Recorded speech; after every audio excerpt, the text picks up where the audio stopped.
Molly works at a veterinary hospital in a safari park. First thing in the morning, she feeds this animal. Can you guess its name?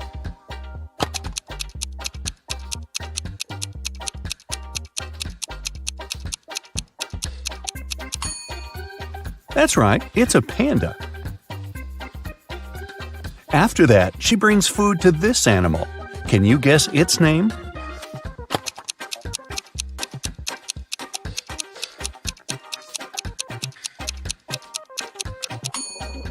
It's a bear. Great job! Then Molly feeds this guy. Can you crack this rebus?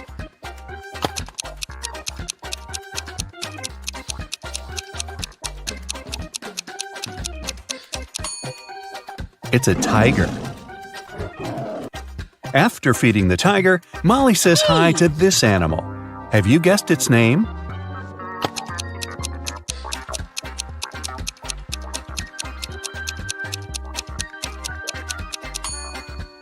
Right, it's a monkey. After lunch, Molly takes care of these creatures. Any ideas who they could be?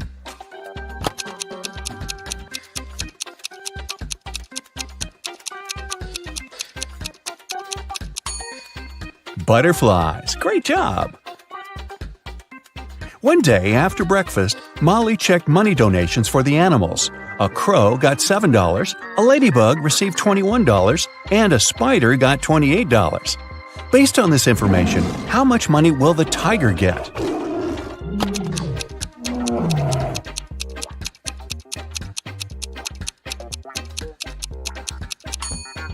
The tiger will get $14 because it has 4 legs.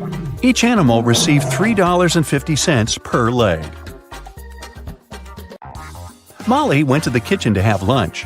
Usually, she prepares her food at home and brings it to work in a lunchbox. But this time, she saw that someone had stolen her lasagna from the fridge. Molly got very upset and questioned her colleagues. Mike said, "I haven't been to the kitchen today. I was too busy bathing our hippo." Melissa said, "I spent this morning cleaning the pool. I didn't touch your food." And Alina said, "I had business lunch with investors downtown. I've just arrived." Who is lying?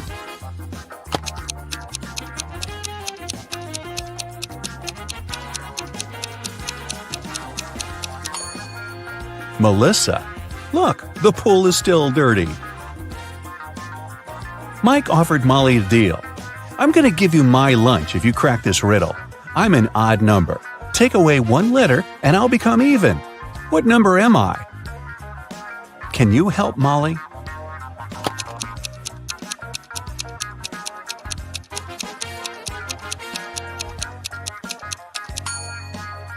The correct answer is 7. Molly received an emergency call from one of the guards. Someone had released all their parrots. Molly interrogated 3 people who were standing nearby. Jack said, "I didn't see anything, lady. I went blind 10 years ago. I come to this park to listen to bird songs." Rachel said, "I'm afraid of birds. I can't even come close to them." And Peter said, "I was just passing by. Can you tell me where the restroom is?" Who's lying?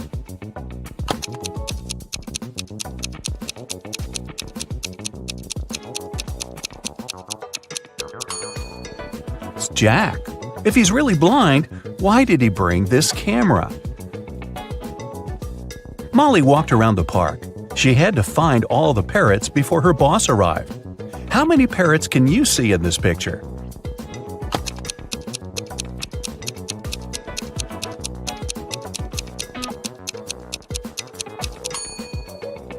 I see 5. What about this image? Can you see any parrots among other birds?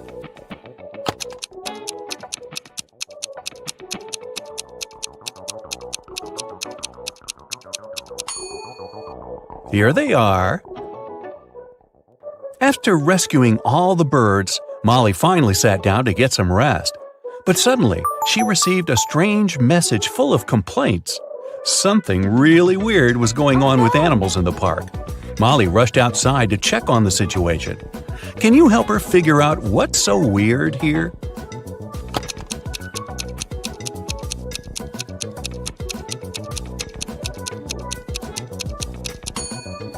This monkey has a goat leg. What about this image?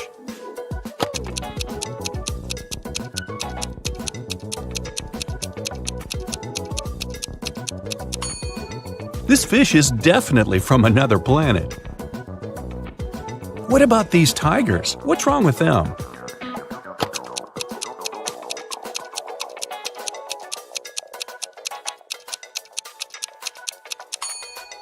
They have 5 legs instead of 4. Molly went to the warehouse to get some food for fish. When she tried to open the door, she realized that her boss, Alina, had changed the code. Can you help Molly figure out the new password?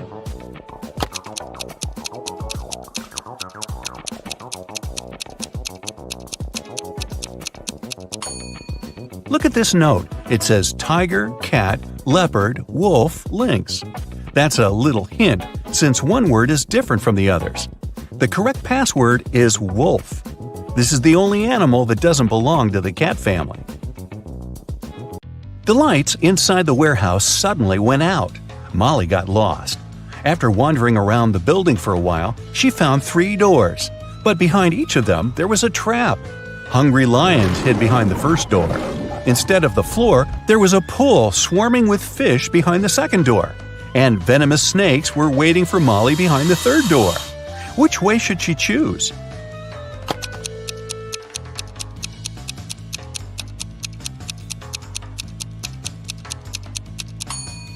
The second door is the safest option. Molly can use the diving suit that lies in the corner of the room. Also, Molly can feed the fish along the way. Molly and her colleague Mike were going home after work late at night. Suddenly, they saw their boss, Alina, talking to bats. They snuck in closer and hid behind a bush. Alina looked like a vampire and laughed like a freak. Next morning, Molly and Mike decided to check whether Alina was a human or a monster. It was her birthday, so they brought her 2 bouquets of flowers. But Alina accepted only one of them.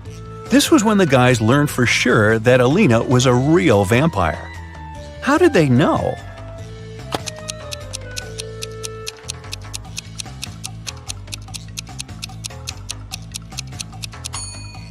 They hid garlic in the second bouquet.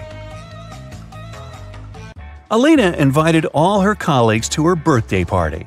Molly didn't want to come alone, so she uploaded a dating app, hoping to meet someone special. Oh no! Here are several pictures of nice guys, but one of them lives with his girlfriend. Can you tell who?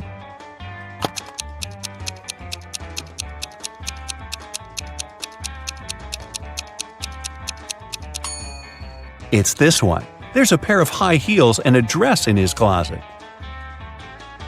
Alina asked Molly to arrive earlier to help her prepare for the party. Molly was cooking snacks in the kitchen when she heard a scream. She ran into Alina's room and saw her crying on the bed. Someone ruined her party dress while she was taking a shower. Molly interrogated 3 suspects. Kim, the cleaning lady, said, "It's not my job to take care of Alina's clothes. I was cleaning the house all day." Sam, the gardener, said, "I've been hanging string lights and decorating the garden for the party. I haven't even entered the house yet." And Alina's sister, Lily, said, "I didn't touch it. But anyways, this dress didn't suit Alina at all. Purple is my color. Everyone in this family knows that." So, who ruined the dress?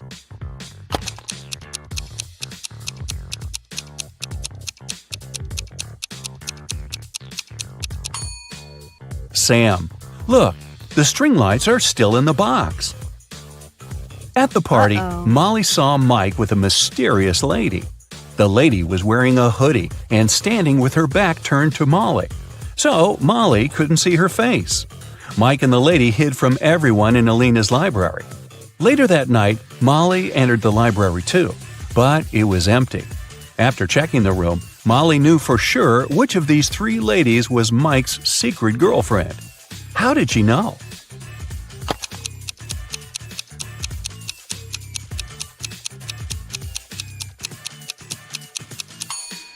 The second lady is wearing only one earring. She lost the second one in Alina's library, and Molly found it on the carpet.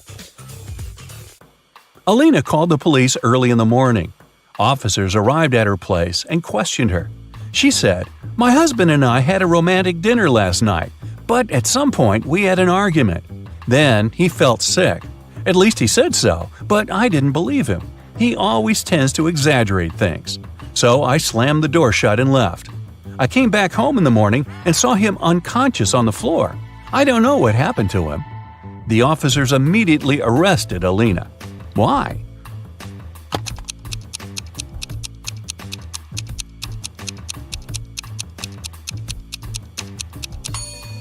If the candles had been burning all night long, they would have burned out by now. Molly had a school friend. Her name was Sarah.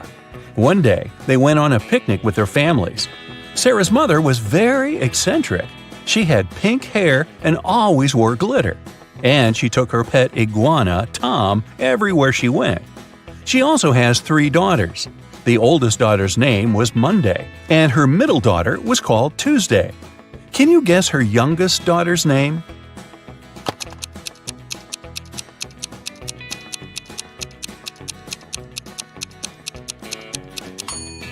This is Sarah's mom, so it's pretty obvious that her youngest daughter's name is Sarah, right? Rick had a job interview at the hospital. He had been dreaming of becoming a vet all his life. Molly liked his resume, so she decided to test his logical thinking with one final riddle. She gave him this list of months and asked just one question. Which month comes next? Can you help Rick out?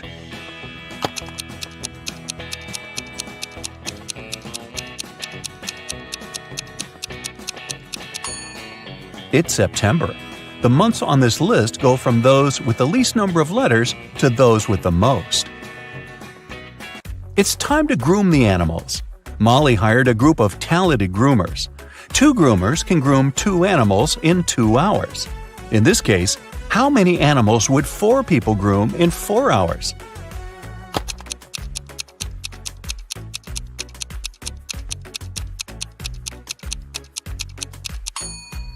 Your first instinct was probably to say 4 animals. But in fact, the correct answer is 8. And it makes sense, because 4 groomers would groom 4 animals in 2 hours. And in 4 hours, this number will double. I'm something people love or hate. I change people's appearances and thoughts. If a person takes care of themselves, I will go up even higher. I can fool some people. To others, I'm a mystery. Some people might want to try and hide me, but I will still show. No matter how hard people try, I will never go down. What am I? Have you guessed?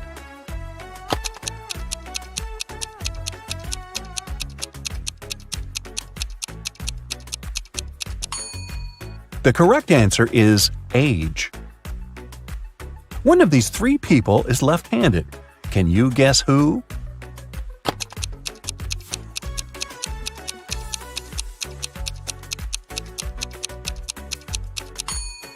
It's the waiter. It's easier for lefties to hold a tray in their right hand and serve dishes and drinks with their left hand. Residents of an apartment complex aren't allowed to have any pets. Mr. Smith, a doctor living on the 3rd floor, has been hearing someone barking somewhere around. He reported it, and his neighbors, Evie, Haven, and Nash, were visited. Can you tell who keeps a dog?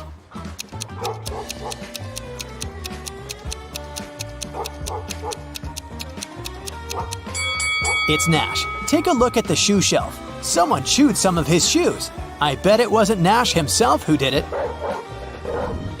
4 friends were going to another city. The driver got distracted and got into a car crash. A police officer arrived and started the investigation. He asked who was driving, but no one took the blame. Then the officer inspected the car. Can you tell who the driver was?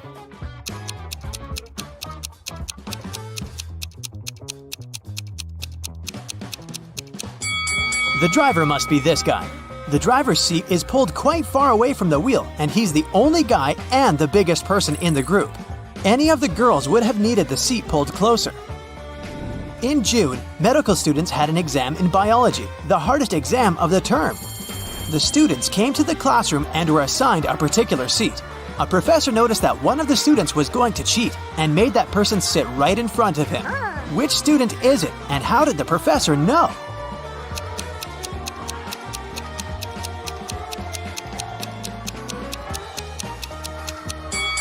It's the guy with dark hair. It's June and all students are dressed lightly. Still, this student has his sweater on with long sleeves, probably to hide notes or a cell phone. In a little town, a robber appeared. He would break into houses at night and steal electronics and valuables. Each night, another house would be robbed. First, it was Mr. Smith's house. The next night, it was the Holmes house. The night after, Tanner's house. Last night, the house of Mrs. Collins was robbed too. Can you guess which house on the street is going to be robbed tonight?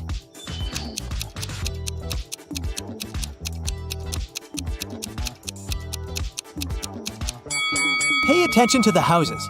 Mr. Smith's house is red. The house of the Holmes is orange. The Tanner's house is yellow. And the house of Mrs. Collins is green. Seems like the robber chooses the houses in order of rainbow colors, so the next target must be this blue house. A rich lady, Mrs. Herrera, was looking for a cleaning lady to clean her house once a week. There were 2 candidates, and each week she invited one to clean. Which one should Mrs. Herrera hire?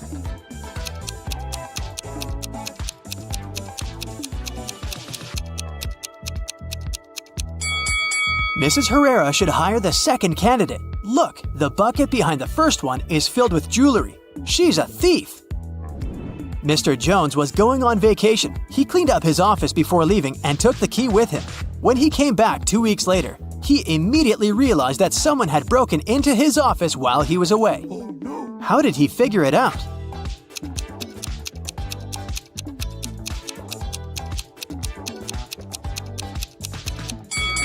Mr. Jones cleaned everything and kept the blinds open, but when he returned, the blinds were closed.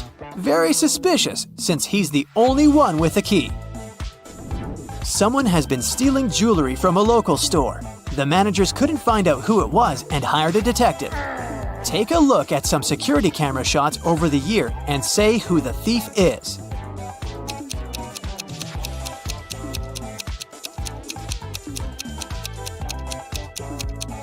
It's this dark-haired man with a cast. It's been a year, but he's still wearing the cast. It must be a fake.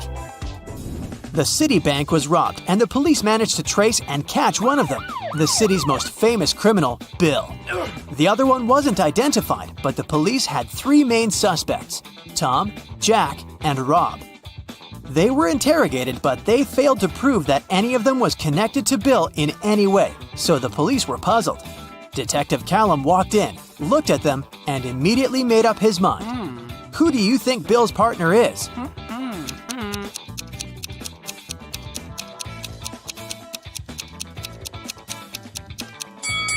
Look, Jack has the exact same tattoo as Bill. That's something. They must be partners or at least somehow connected. Skylar stayed in the university's library to finish her paper. Around 4 p.m., she got hungry, so she went down to the university's cafeteria to get something to eat. Thank you. Skylar returned back to her desk half an hour later and discovered that someone had stolen her wallet while she was away. There were 3 other students in the library, and they were the main suspects. All of them denied stealing anything. What do you think happened?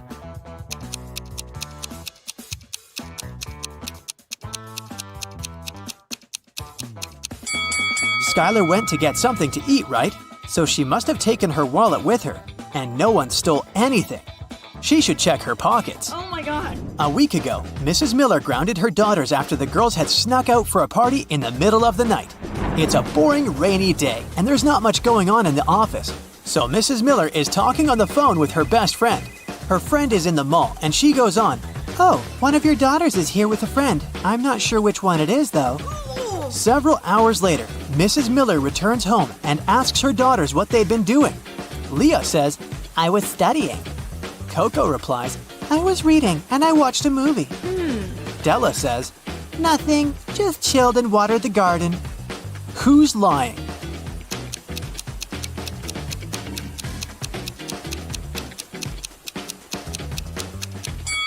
Della for sure. It's raining. There's no point in watering the garden. The time machine was invented, but it came with a bug. People were using the time machine to travel in time, disrupting the order of time, and they would often stay in different eras without precautions. Time police travel through time, catching illegal time travelers, and they need your help. First, we're traveling to ancient Greece.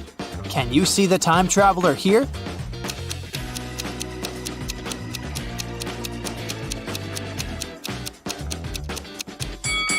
It's this woman with a Louis Vuitton bag. Oh. There was no Louis Vuitton in ancient Greece. The next stop is ancient China. Do you think you can find another time traveler? Keep your eyes open.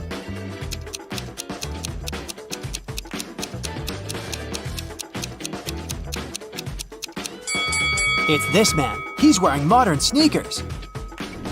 Going even further back to the Stone Age. Can you spot the time traveler?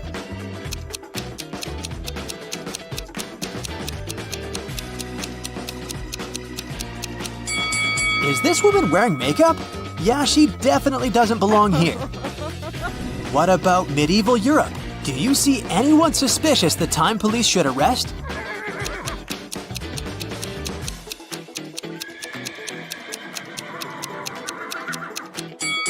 This man right here. Look, he's taking photos with his modern cell phone.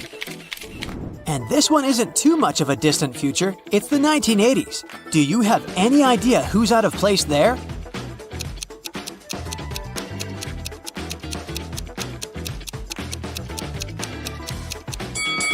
This is a Tesla, and of course, the driver is the time traveler.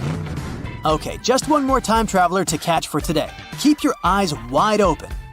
And we're taken to the Wild West this time. Look around. Do you see anyone suspicious?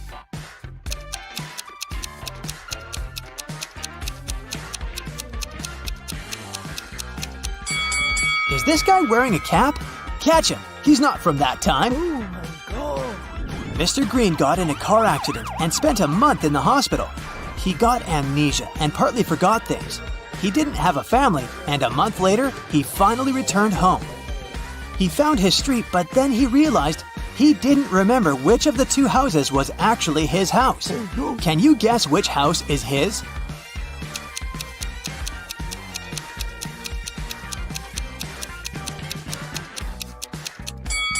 His house is the one where the lawns aren't mowed. He spent a month in the hospital, and since he lives alone, no one could have mowed the lawn for him.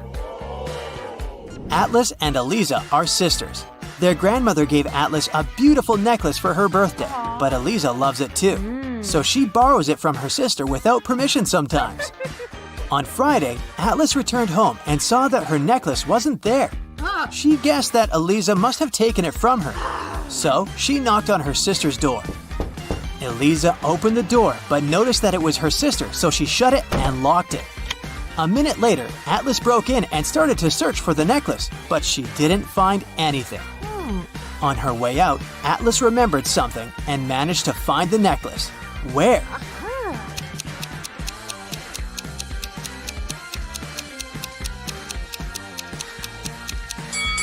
Atlas remembered that when Eliza opened the door, she wasn't wearing a scarf, but when she broke in a minute later, the scarf was there to cover up the necklace she had put on to hide it from her sister. Aha! Today, Peter and Zach's dream has come true. They've bought a trailer. Now they're ready to begin their long-planned journey through mystical places all over the country to make their vlog. But first, they need to pack.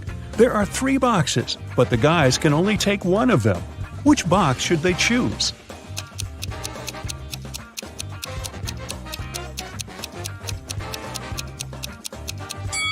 The first one. Take a look at the reflection in the mirror. The second box is empty, and the food in the third box is spoiled. Several cockroaches are crawling around too. Probably not the best company for a road trip. Peter's aunt, Sarah, gave the guys 3 patchwork quilts for the trip. She said that she made all 3 of them by hand. But it's a lie. In fact, she made only 1 quilt and bought the remaining 2 online. Sarah was embarrassed to admit it because she was famous for sewing everything by hand. Can you tell which blanket is handmade?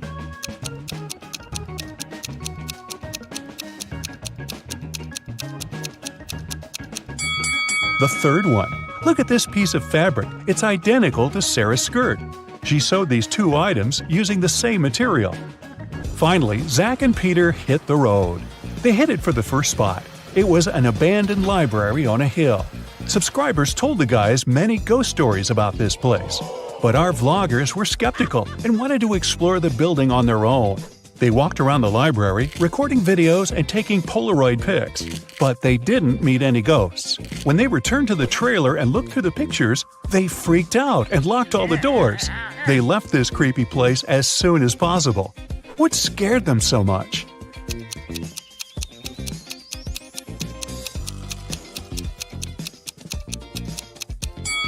Both of them are in the photo, but then who took this picture? The guys made a stop at the local coffee shop to get some hot drinks. As soon as they came in, Peter grabbed his camera and started recording. Why?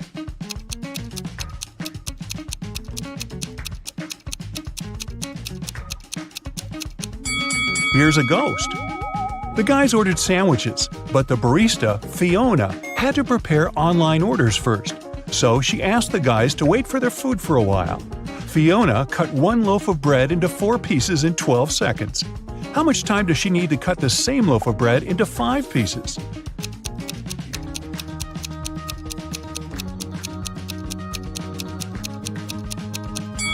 "16 seconds.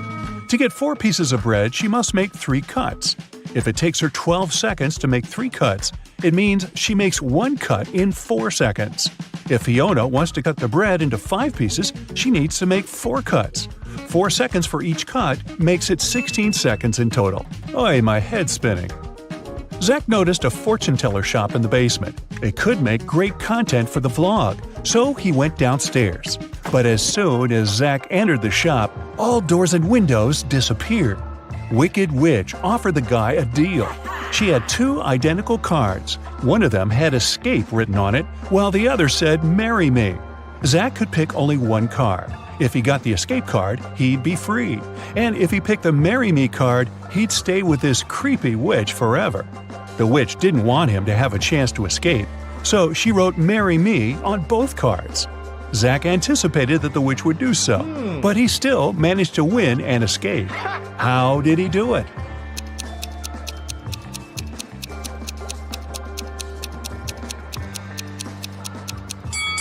He picked a card and dropped it in the fireplace, saying it was an accident. The witch had to reveal the remaining card that said marry me. According to the rules, there had to be 2 different cards. So the witch had nothing to do but agree that the card Zach had picked and burned must have been the escape card. Peter and Zach continue their journey. In the evening, the guys saw these 3 hitchhikers not far from a bus stop. They could only pick up 1 person. Who should they choose?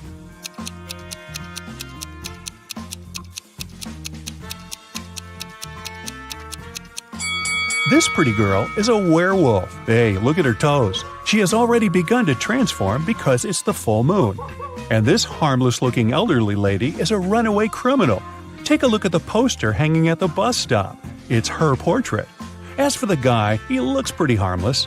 Yeah, his clothes are indeed stained with something red, but that's just some paint because he's an artist. Look, there are art supplies in his backpack. The artist, whose name was George, told the guys about another interesting, mysterious place. The locals called it the Haunted House. 1 week ago, George heard strange screams coming from inside. He went to check the house. A minute later, he ran away screaming. What scared him so much?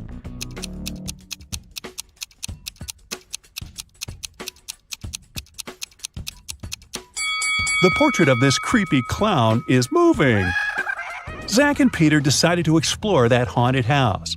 When they entered the building, they didn't see any portraits, but they heard screams coming from the basement. They walked downstairs and found a loudspeaker that replayed the screams over and over again. There was a clown costume in the closet. Zach and Peter found 3 suspects among the neighbors and asked them just one question. What did you do 1 week ago? Mr. Daniel said, I was on vacation in Spain for 2 weeks. We came back yesterday. Jessica said, I have very sensitive skin. I wouldn't spoil it by wearing a clown mask. As for Henry, he said he had been preparing for his tests at college 24/7. Who is lying?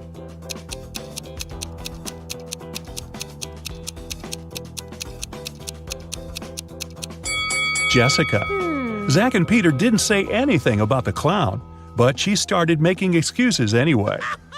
The guys arrived at the local hospital to film an interview with a famous professor, Dr. Thompson. But first, he had to help 4 people. Kyle complained, "I'm misophonic. I wash my hands 100 times a day." Kelly explained, "I'm afraid of heights. I can't even ride a bike." Fred complained, "I have a strong fear of water. I can't even look at a faucet."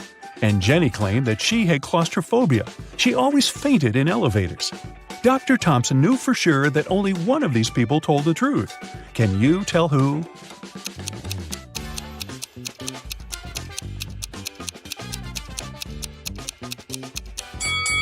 Fred can't be afraid of water. He has an aquarium with fish in his house. Jenny lives in a tiny van, so she can't have claustrophobia. And Kyle's apartment is too messy for someone who has a fear of dirt and germs.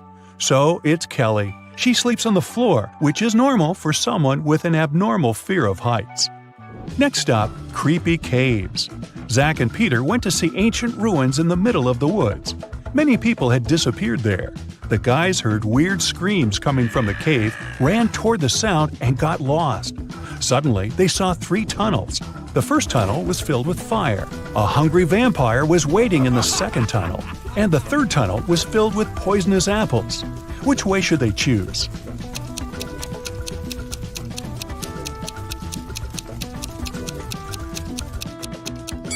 The third tunnel is safe. The guys don't have to eat those apples. After their epic adventure in the cave, Zach and Peter went to the supermarket to buy some groceries. I'm guessing the apples made them hungry. Can you see a ghost in this room?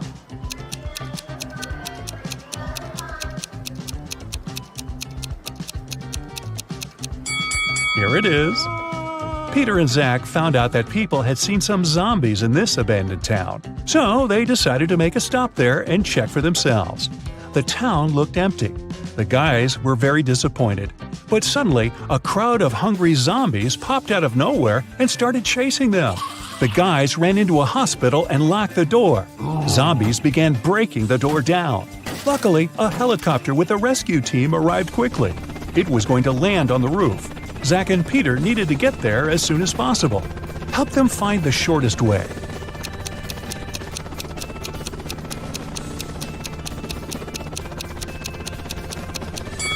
Here's the way.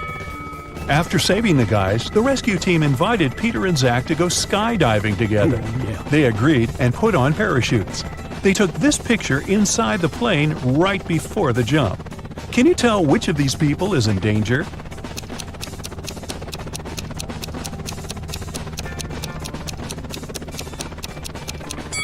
This man over here, he's wearing a regular backpack instead of a parachute. The guys made a stop on the shore of a famous, mysterious lake. They went fishing. Suddenly, a mermaid jumped out of the water and dragged Zach into the lake.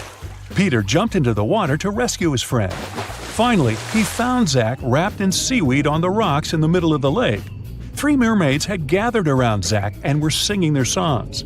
When they noticed Peter, they said, "We'll set your friend free if you guess which one of us is not a real mermaid." Can you help the guy?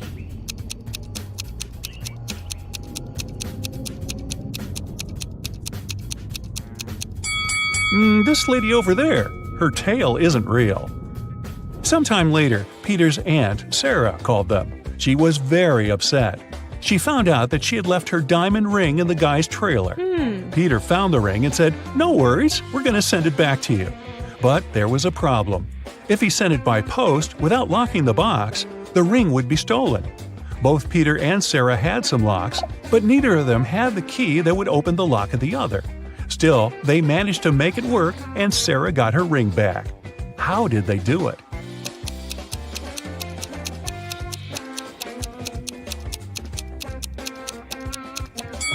Peter locked the box with the ring and sent it to Sarah. When Sarah received the box, she added her lock and sent it back. Peter received the box and removed his lock. Then he sent the box back to Sarah. She opened the lock with her key and got the ring. Man, these folks lead complicated lives, don't you think? Cressida Jones is a young, aspiring actress spending her vacation in Spain. Detective Callum happened to spend his vacation there too, in the room right next to Miss Jones. He was out on the beach, but when he returned, there were police in her room, filing a police report for a robbery. Detective Callum asks Miss Jones what happened. I was reading my script and I was so immersed that I forgot about everything. Then the wall clock struck 5 and I realized that I needed to go have dinner. I looked around and saw someone grabbing my jewelry. I didn't see the face, they ran away. I want you to find them. Detective Callum said that she made up the whole story. Why?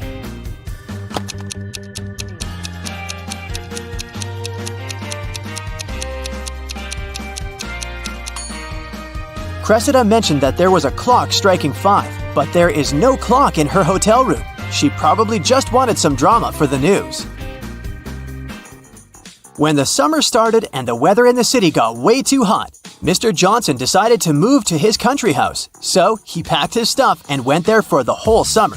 When he returned to the city at the end of September, he found that his house had been robbed.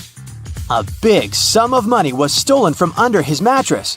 Mr. Johnson said that he was the only person with the key and that he didn't appear at home a single time. The police refused to file the report. Why?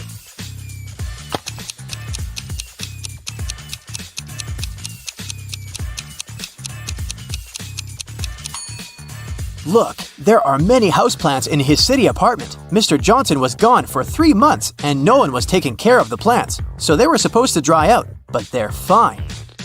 A robber wouldn't care about watering the plants, so Mr. Johnson is lying about not coming there. 7 students were left at the logic exam, and the professor decided to play a game with them. If they win, all students pass the exam. If they lose, they all fail. The task goes like this. The students are placed in one line on the steps, facing forwards. Each student can see everyone ahead of them, but no one is behind and there is no way to cheat. Every person randomly gets a black or white hat. Afterwards, starting from the person in the back, everyone should make a guess about the color of their own hat. They're only allowed to say black or white. If they try to cheat with words or intonation, they fail the exam. If at least 6 out of the 7 students guess the color of their own hat right, they will all pass. The students have time to discuss their strategies. What should it be?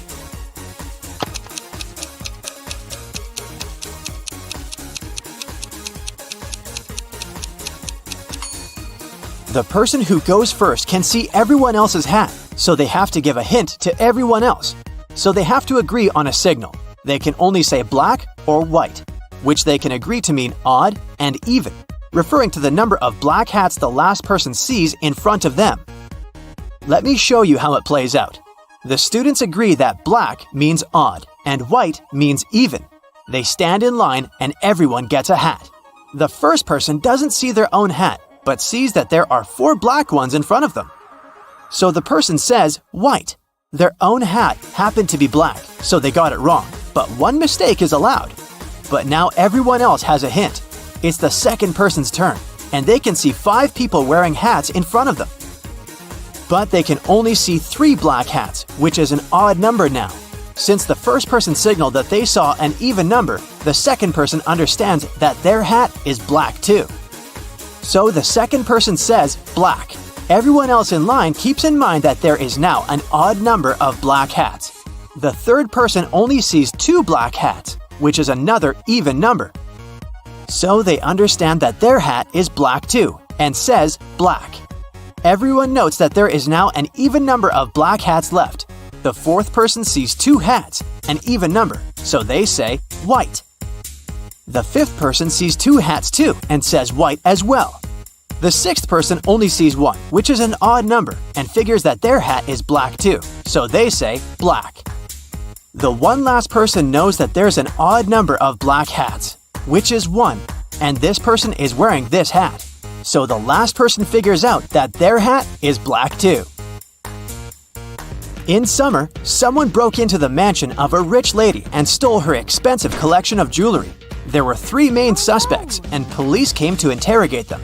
Mrs. Wood said, I've seen Mrs. Olson's beautiful collection, but we're friends. I would never steal anything. Mrs. Stone said, I spent the summer with my sons, and I was busy with them and the housework. Mr. Clark said, I spent the last month on vacation in Norway and just returned home 15 minutes ago. Who lied?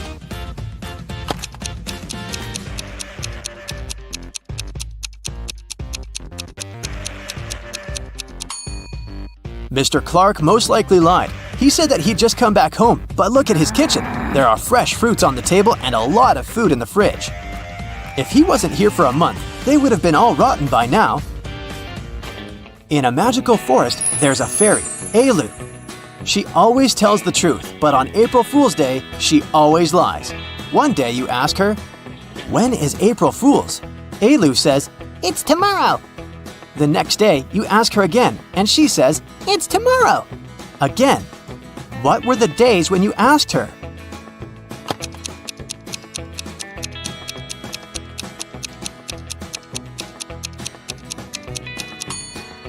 So one of the days, she definitely lied.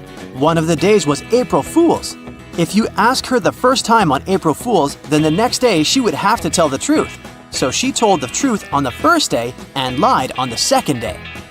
So the first time you asked, it was March 31st, and the second time you asked, it was April 1st. Mr. Spencer and Mr. Tucker are business partners who own a company together. One weekend, they went on a camping trip in the woods. A week later, Mr. Tucker comes to the police and says that Mr. Spencer had taken him deep into the woods and left him there without any equipment or tools.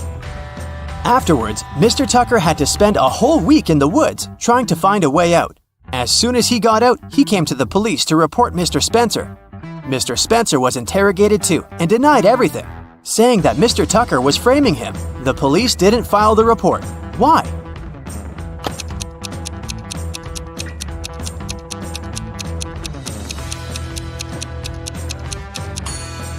Mr. Tucker is perfectly shaved for a person who just got out of the woods. He must have made up the story.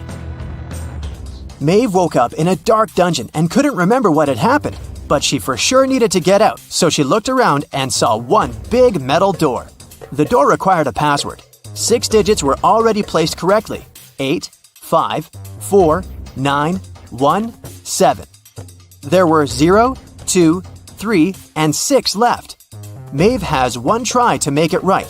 What's the correct order?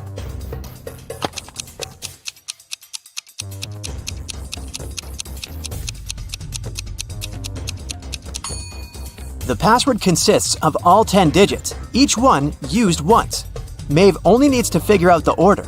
They're placed in alphabetical order, so the order of the remaining ones should be 6, 3, 2, and 0. In a parallel universe, it's only allowed to have fun and eat candy. No one studies or does anything lame.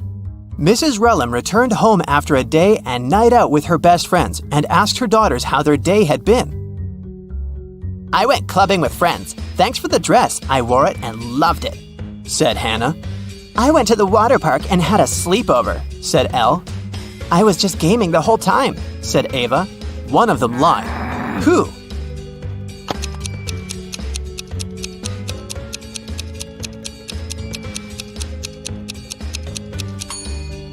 It must be Hannah. Look, the dress she said she wore still has the price tag on. Well, you've tried to get into the secret supernatural service your whole life. Now there's just one step left to reach that goal. You need to pass an exam to prove you can handle the supernatural and paranormal. Keep track of how many answers you get right. Your results await at the end. A helicopter leaves you on the shore. Your mission? Get to the other side of the island where the lifeboat will arrive for you. Seems easy enough on an island this small, but here's the catch. A few people and a lot of supernatural monsters are the only inhabitants of this island. You see 3 roads with signs near each of them. The first leads to vampires. The second road takes you to zombies. The third one leads to alligators. Which road do you choose? You have 10 seconds to decide.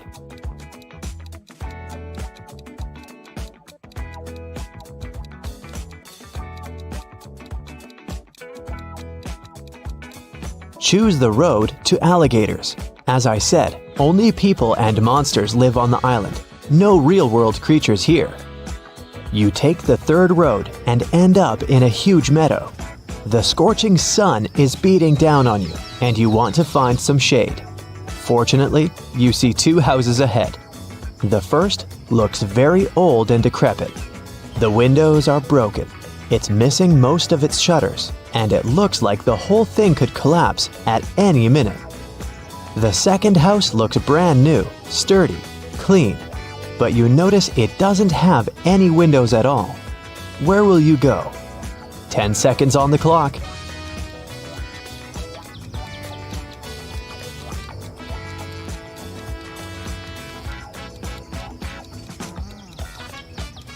On this strange island, the second house without windows is a sure sign that the inhabitant is afraid of sunlight. You don't want to land in the trap of vampires. You choose the first house. You find yourself in a large room. Everything's covered in cobwebs. A thick layer of dust coats the furniture, and the floor is creaky. You find a can on the table. All it says is antidote. You're sure this could be useful, so you put it in your pocket. You also find a bunch of keys and go to the far end of the room. There are 3 doors before you. The first door has several locks on it, but the keys you found will open them. The second door clearly says werewolf inside. There are no signs on the third door, and it looks inviting, clean, and cobweb-free. Which door do you choose? Your 10 seconds starts now.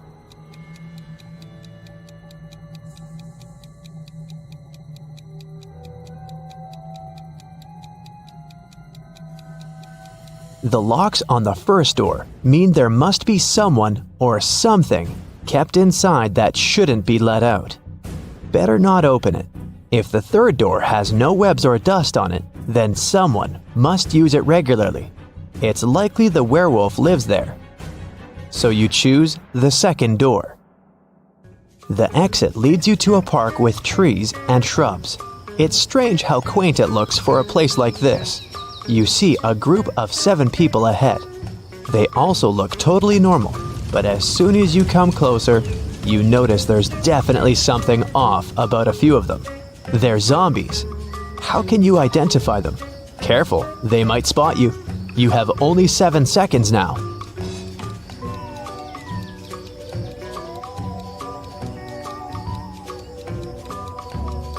The right answer is 3. The guy is trying to find his eyes that fell out. The girl on the bench is eating ice cream with body parts in it. And this man doesn't even notice the dog biting his leg. You're afraid of zombies as much as the next guy.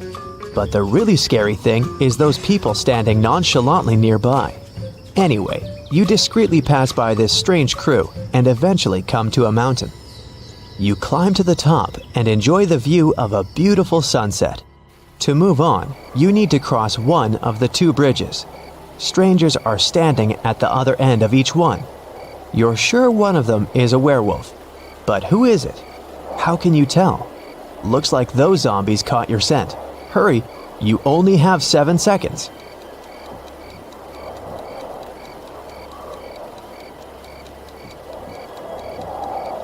You've watched the sunset, which means it'll get dark soon. Tonight is a full moon, so you'll be able to see which of these people will turn into a werewolf. You've crossed the safe bridge. It's nighttime, but the bright full moon illuminates the path for you. You see a huge castle ahead. You're sure ghosts live there, but you don't care.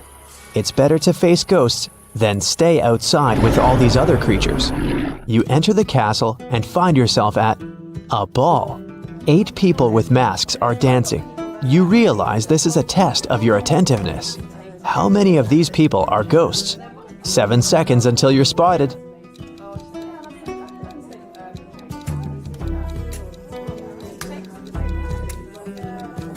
That lady is dancing, but her feet aren't touching the floor. She's floating. Everyone is wearing modern dresses and costumes. But that couple over there is dressed as if they're from the Victorian era. Ghosts can't change clothes, right? You've spotted 3 ghosts, and you decide not to interfere with their dance. Gotta keep moving on. You come to another room. You see a huge table with a buffet of food: fried chicken, French fries, pizza, vegetables, fruit, soda, mouth-watering desserts, and pastries. 8 people are sitting at the table. You've worked up quite an appetite by now and consider having a bite. But intuition tells you something is wrong here. You realize these are all vampires. But how did you know? You better decide in 5 seconds.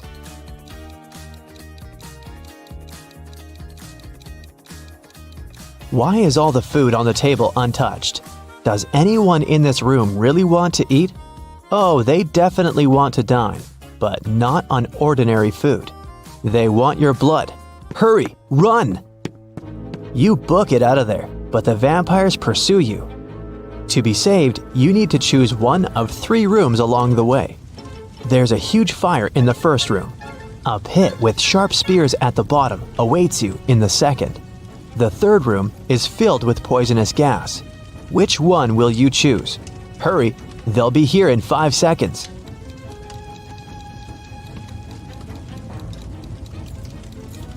The correct answer is the room with the gas.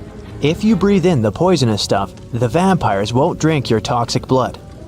But how will you save yourself? Oh, that's right. Earlier, you found an antidote. You drink it, fully recover, and leave the mansion. You go through the jungle and finally find the shore.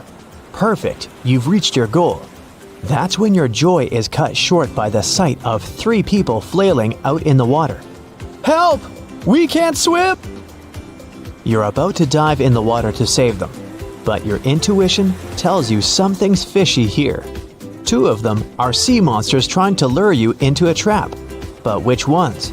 You only have 5 seconds to save the real person.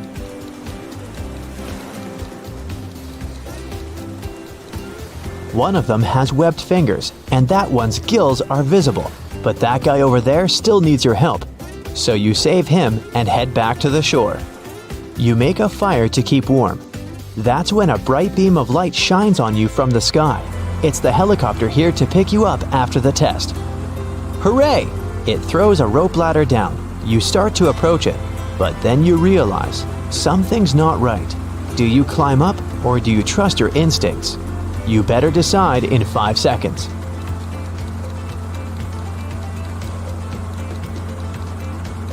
Helicopter? A lifeboat was supposed to arrive for you, remember? You don't board the helicopter, but unfortunately, your new friend did. The chopper quickly darts away into the stars. Yes, it was a UFO. That's when the lifeboat arrives. Congrats, you made it off the island. But is your score enough to pass the test? 0 to 3 points. You'd have a rough time lasting in the secret supernatural service. You need to train your attention to detail and decision-making skills. Don't worry, you'll get better with practice. 4 to 7 points. You're quite smart and resourceful, but you'll still have some fine-tuning to do in the service. Even if you're usually good at decision-making and not succumbing to panic, one slip-up could cost you. 8 to 10 points.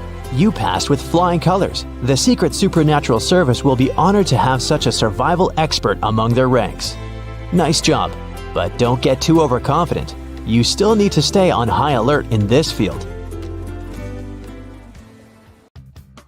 You're about to find out how sharp your eyes are. Each correct answer earns you 1 point. Your results are waiting for you at the end of the video. 1. Even though this picture seems okay, there's a mistake in it.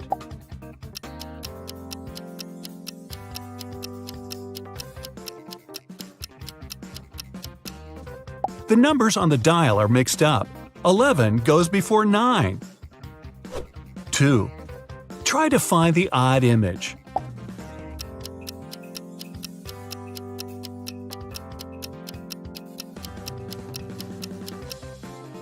It's the house with a little red window. 3. This picture doesn't look right to me, but why?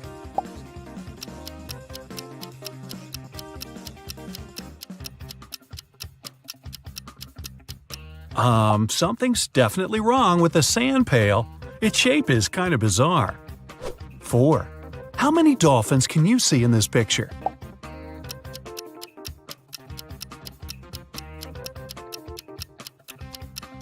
Well, it's been a tough feat to find all 17. 5. Can you find 3 words hidden in this picture?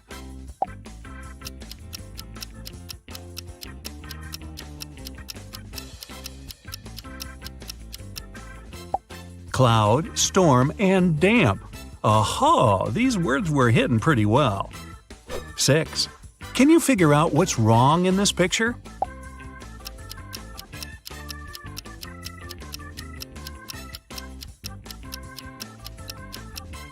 Minimum is always at the bottom and maximum is at the top. 7. There's a deer in this picture. The poor thing doesn't want to be found, but can you see it?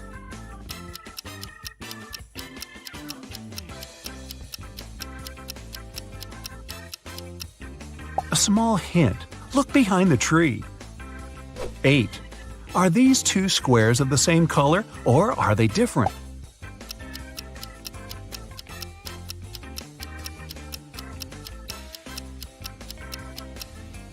The color is the same.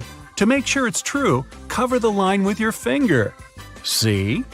9. Can you spot anything wrong in this picture?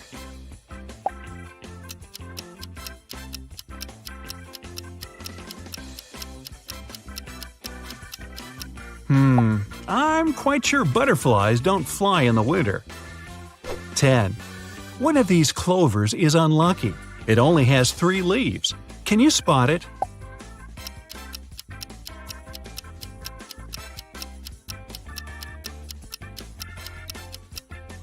Yep, it's the one in the bottom row. 11. Something seems to be a bit off in this image, but what?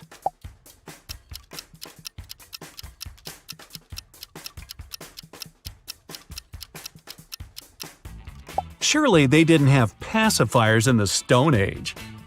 12. One of these creepy 3s is even creepier than the rest. Which one?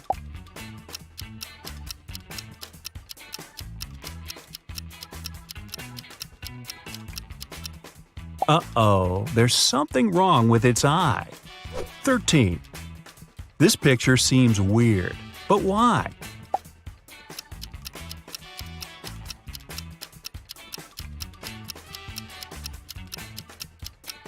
The clock on the tower shows 2 o'clock. No matter if it's AM or PM, sunsets don't usually happen at this time. 14. One of the dogs is different from the rest. Which pooch is it?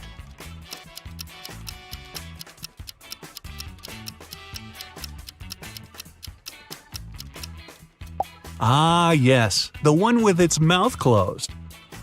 15. Something's off in this picture. Care to figure out what?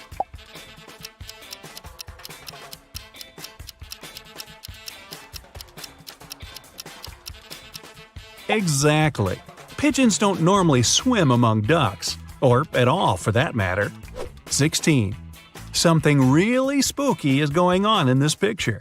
What is it?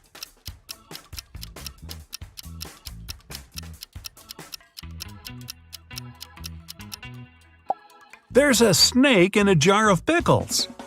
17. Which penguin is different from its siblings?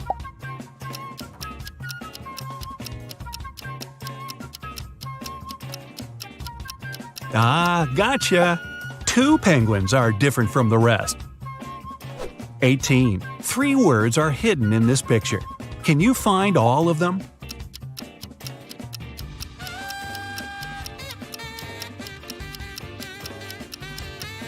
These words are frost, ice, and snow. 19. One apple's different from the rest. Can you find it?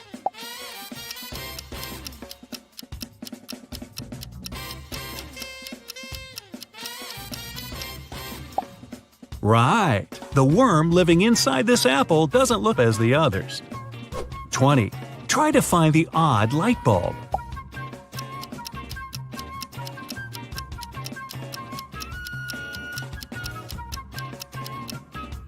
Whew, that wasn't easy. 21. I know something's wrong in this picture, but I can't grasp what exactly. Can you?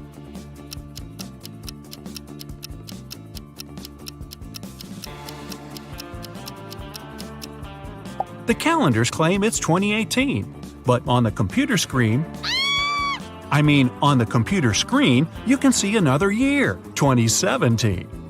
22. Can you see the odd footprints?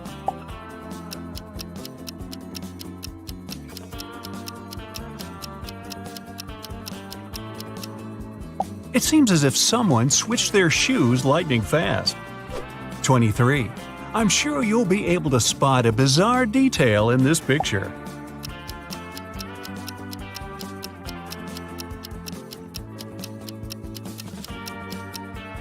Oops, she must have been in a hurry this morning. 24. These kitties are almost too cute to handle, but you'll have to, otherwise you won't find the odd cat.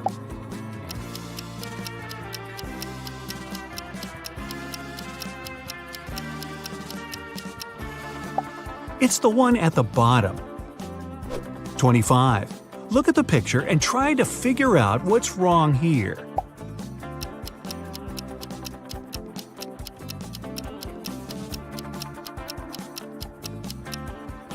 Some prices are upside down. 26. 3 words are hiding in this picture. What are they?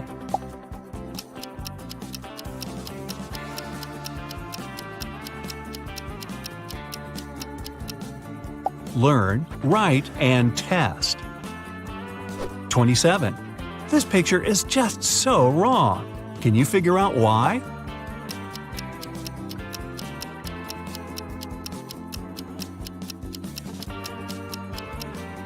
It's raining heavily, and the girl in red doesn't have an umbrella. 28. These kids look happy, but I know for sure it's going to end badly. Why?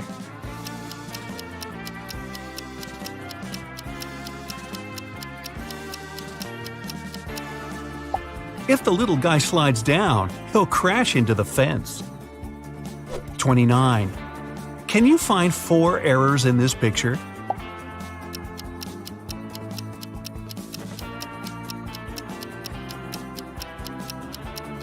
Well, what should I start with? Fishing at the skating rink? Cycling there? Plus, that woman is actually a cat, which is quite alarming. Also, wearing roller skates instead of ice skates is a risky feat. And risky for your feet as well. 30. Does this picture seem okay to you?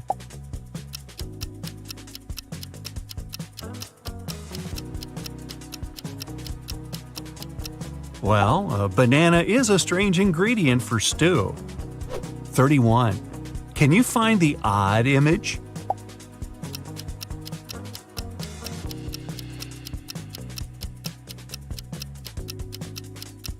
Yep, it's the M among all those W's. 32. Are you attentive enough to say what's wrong in this picture?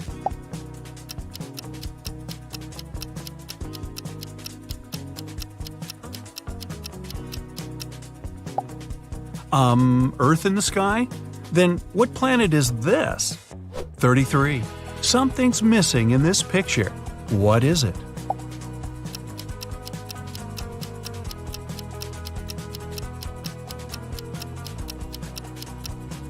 No hoop, no net. How are they playing basketball? 34. It's strawberry harvest time. Yummy! Only, doesn't it seem to you that something's off?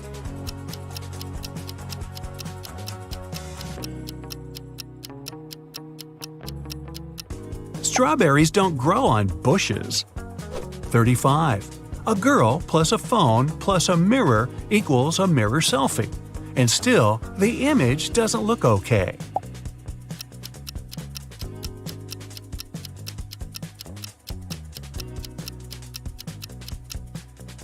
The reflection is all wrong. 36. Can you find the odd image?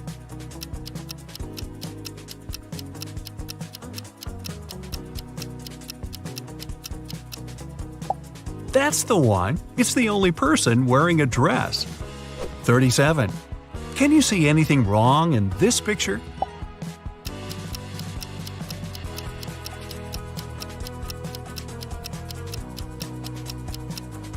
If the swing was attached this way, the girl would immediately fall over. 38. What's wrong in this picture?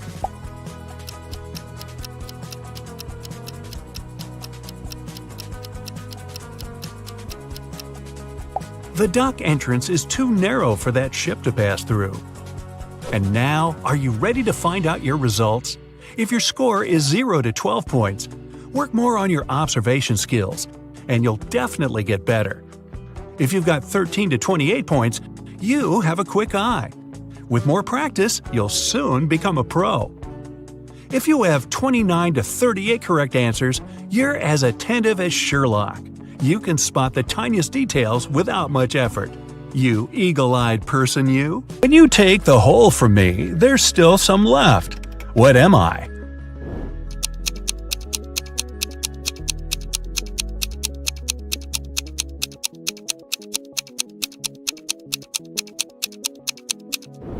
Both you and your sister answer wholesome. The man smiles again and lets you go. Now you have to find the exit, and you have no idea where to go. You randomly take turns, and in the end, you get lost in the building's labyrinth. After half an hour of wandering around, you realize that you've been going around in circles. You admit that you're lost and can't find a way out. Suddenly, from each of the 3 directions before you, a man appears.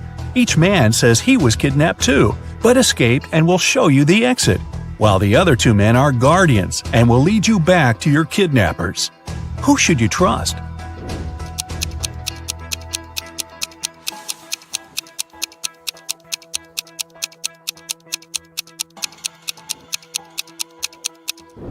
You notice that the second man has bruises from the handcuffs on his arms, so you decide to believe him. You look at your sister and realize that she noticed it too. You nod, and each of you walks towards one of the other 2, and unexpectedly for them, knock them out. The man gives you thumbs up and tells you to follow him. You're back in the labyrinth again, taking turns over and over. Does he really know where to go? How much time did he spend here? You even start worrying if you made the right choice, but then you bump into a massive metal door. To open it, you need to enter the password. But lucky you, there's a hint again. The note is saying 5th of March, 1st of October, 2nd of April, 4th of November. That's why the man was wandering around looking for someone. He couldn't crack the code. Can you?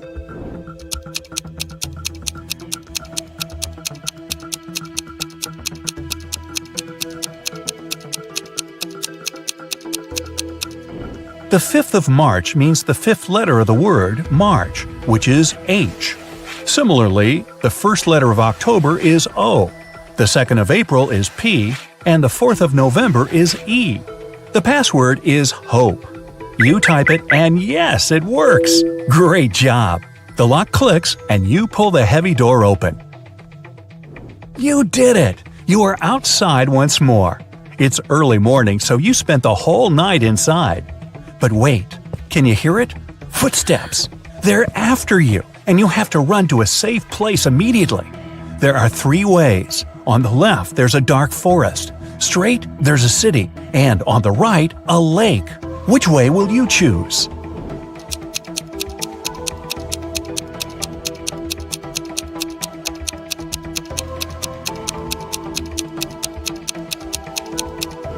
You should definitely run straight to the city where there are people around. So, what are you waiting for? Run! Once, a prison guard accidentally overheard very disturbing rumors. Someone was planning a prison break. The guard watched all the footage from the surveillance cameras and discovered that 2 women had been behaving suspiciously. One of them was a former bodybuilder, muscular, with short hair, and covered in tattoos. The other was quiet and reserved. She preferred to spend time on her own and sometimes cried in her cell. After watching the video several times, the guard figured out which woman was planning to escape. Can you do the same?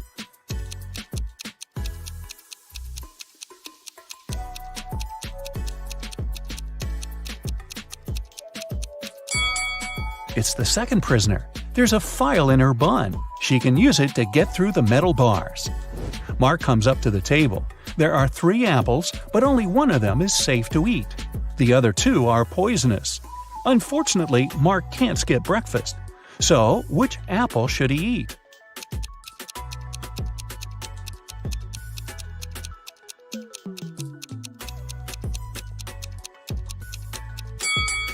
Look, this apple has a caterpillar in it. It means there's no poison in the fruit and it's safe to eat. These 3 women, Jessica, Mary, and Olivia, went shopping. 2 of them are pregnant and one is just trying to steal a watermelon. Can you tell which one is hiding a watermelon?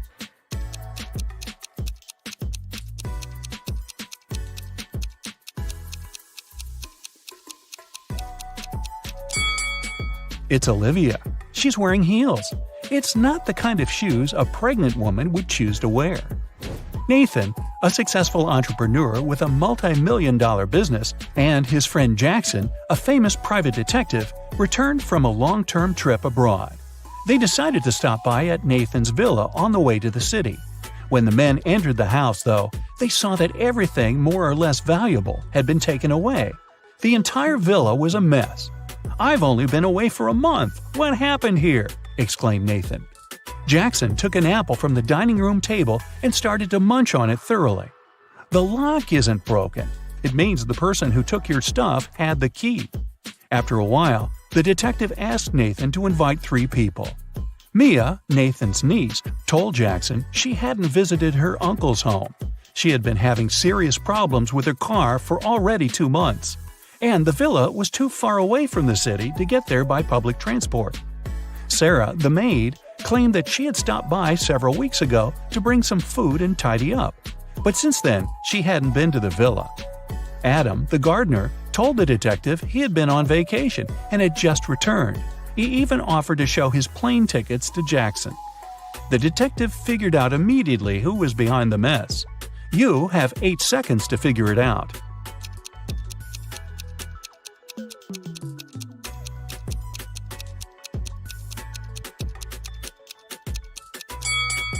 It was the maid. She said she brought food several weeks ago, but the apple Jackson grabbed from the table was perfectly fresh. Once, Ms. White heard someone crying. It was her little student, Abigail. The girl told the teacher her cookies had been disappearing from her locker. Someone had been taking them for already several weeks, but Abigail didn't know who. Ms. White decided to help the girl. They equipped the locker with a simple alarm that had to go off if someone who wasn't Abigail opened the door. They hid behind the corner and began waiting. In 10 minutes, they heard the alarm. When they reached the locker, it was already empty and there was no one nearby. But Ms. White noticed somebody disappear behind the art room door. She rushed inside, but everything looked normal. And still, the teacher needed no more than a minute to understand who had been eating Abigail's cookies. Look at the picture of the art room carefully. Can you find out the answer within 8 seconds?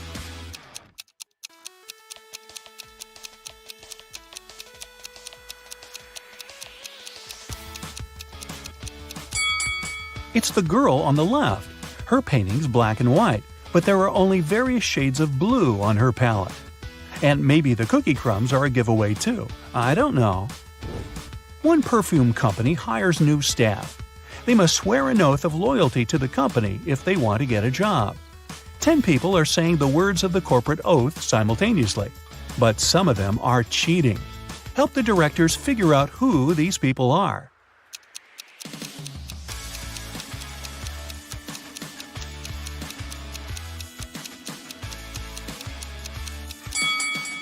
This guy keeps his fingers crossed, and the man on the left is standing with his legs crossed. They won't be loyal to the company, so the director doesn't hire them. 2 influential media moguls are having lunch at an expensive restaurant. They're discussing the merger of their companies. The transaction amount is several $billion. They're whispering since the terms of this deal are top secret, and they suspect that someone can hear them. And they're right. Some curious people are eavesdropping on the conversation between the 2 businessmen. Try to find them.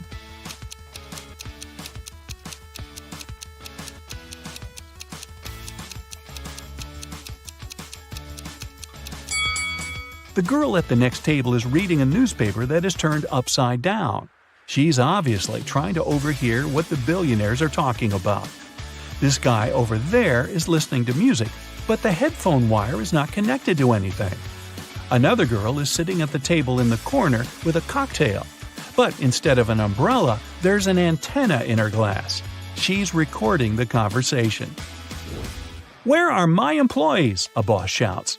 He's furious because 3 people haven't come to the office. He calls each of them to find out the reason. All 3 tell him they got ill. The boss doesn't believe them, so they have to arrive at the office. Mary is wearing a warm jacket, hat, and scarf. She sneezes, coughs, and looks sick. Lori is walking on crutches. Her leg is in a cast. Sometime later, Michael appears. He's got a hand injury, and now he can't type. The boss is sure that one of them is faking. Who is it?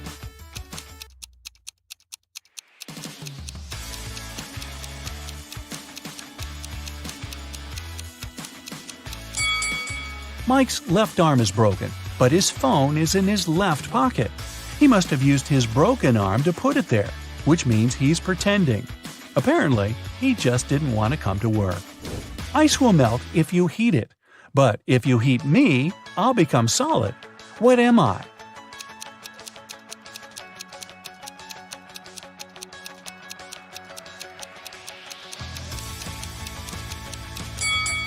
I'm an egg. You buy this thing to eat, but you never eat it. What is it?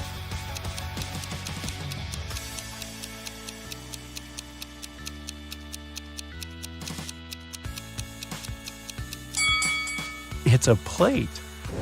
Mia was going back home one evening. It was 11 p.m., and she had to cross a small dark park in front of her house. Suddenly, she heard footsteps behind. Someone grabbed her bag and ran away. The girl called the police, and they questioned 4 suspects. Jack said, "I was choosing an outfit for a party." Camilla was getting ready for her final exam at home. Andrew told the police he had been watching birds in the park. Nora was at her yoga class. After the interview, the police understood who was behind the robbery. Can you?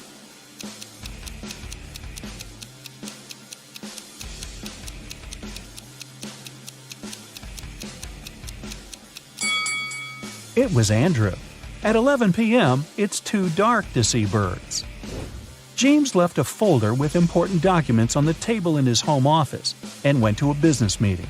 When he returned, he found out that the documents had disappeared. James had 3 suspects. His brother said, "I've been swimming in the pool since you left. I haven't seen or heard anything." The cook replied, "Tomorrow we're having a party. I've been preparing the food." The security guard told James, "I've been outside all this time, checking the garden for mice." Who knows where the documents are?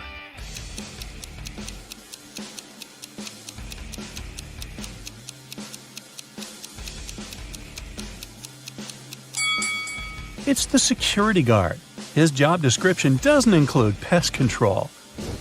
An accident happened at a busy crossroads in a small town. A driver who caused the crash left in a hurry. Luckily, several witnesses managed to describe the car. A police officer headed to the suspect's house. There, he saw a car that looked exactly like the one from the description, but its owner claimed that he had spent all day at home. The police officer knew the suspect was lying in no time. How?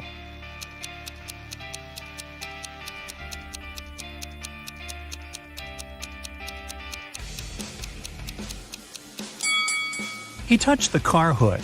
It was still hot from the engine that had worked not so long ago. You're walking along a railroad track. Suddenly, you see a speedy train approaching you.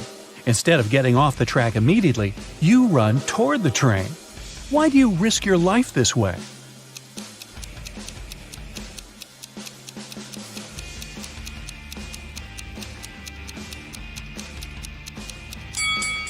When you notice the train, you're on a bridge. You can't leave the track right away and have to run to the closest place where you can do it. Cassie won a trip to a luxury resort in the Maldives. She goes there on a boat along with 3 other hotel guests. One of these billionaires is fake. Can you guess who?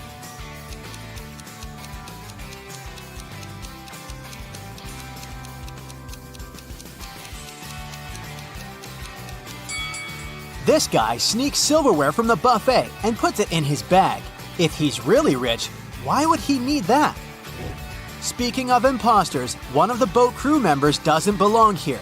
Can you guess who?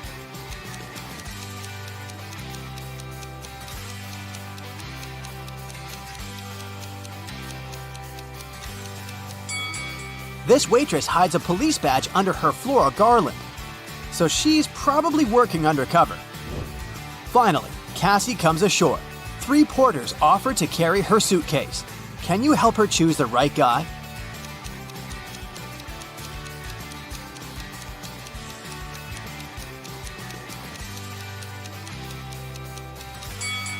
The first guy is a runaway criminal. See this poster on the pier? The second guy is a ghost. He's too transparent for a human being. Therefore, Cassie should choose the third guy. The hotel manager offers Cassie 3 options to choose from. A room on the 8th floor with a gorgeous sea view. A luxurious apartment on the 2nd floor with a garden view. Or a separate authentic bungalow on the shore. What would you choose?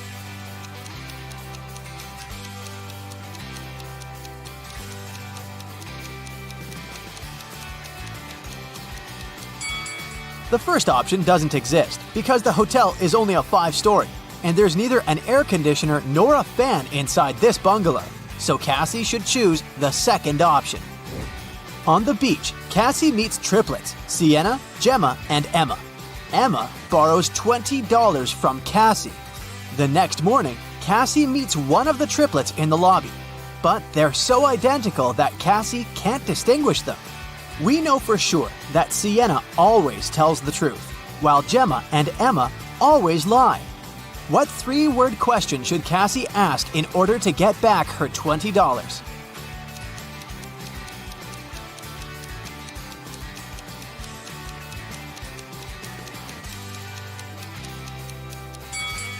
The correct question is, are you Gemma? Sienna, who only speaks the truth, would say no. Gemma, who always lies, would also say no. And Emma would say yes because she's a liar. Therefore, if the answer is yes, Cassie can demand her money. And if the answer is no, Cassie can ask Sienna or Gemma to remind Emma about her debt. After breakfast, Cassie goes diving. She sees a lot of identical clownfish underwater, but one of them doesn't belong here. Can you spot the odd fish out?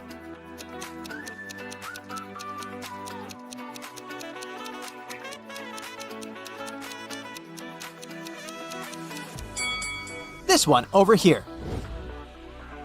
Underwater, Cassie finds a treasure chest, but it's locked. Can you help her crack the combination lock?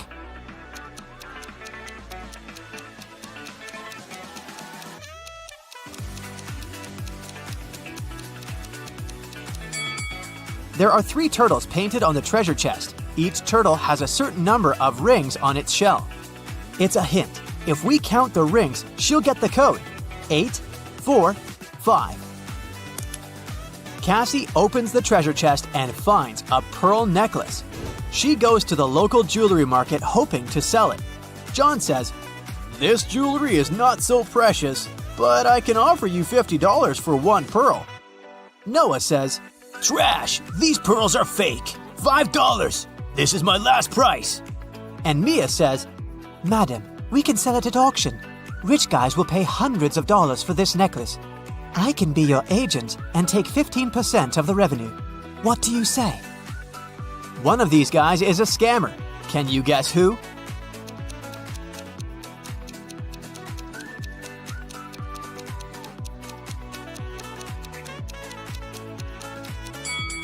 Noah is wearing another person's work badge. Therefore, he had stolen someone else's identity. Cassie wants to buy a new swimsuit. She walks into a fitting room and sees these 3 pairs of legs. Can you guess who's broke?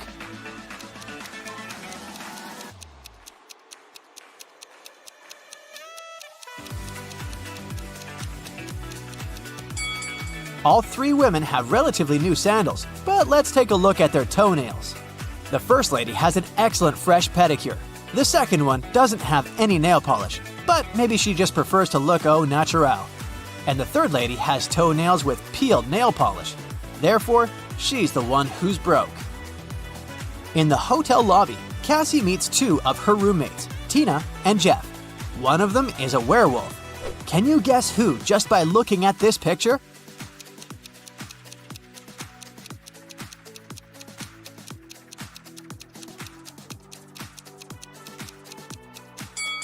Tina is a werewolf. She has handcuffs on her leg. The riddle is solved and Adam can go further. Soon he finds out he has to act as a detective again. A famous artist nearly finished his new painting, but he had to leave for France. It was an urgent matter, and it kept the man in Paris for a week. When he returned, he discovered his work had been spoiled. Someone had spilled black paint all over it, and it happened recently because the paint was still fresh.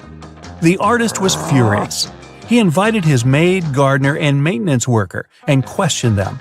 He said, "Someone spoiled my painting while I was away. Do you know anything about it?" "I never enter your studio without your permission," the maid said. The maintenance worker added, "We don't use black paint for any repairs in the house. I don't know who could do that." Gardener got angry. "I've been working for you for 15 years. Do you think I could do this to you?" All of them sounded sincere, but then who spoiled the painting?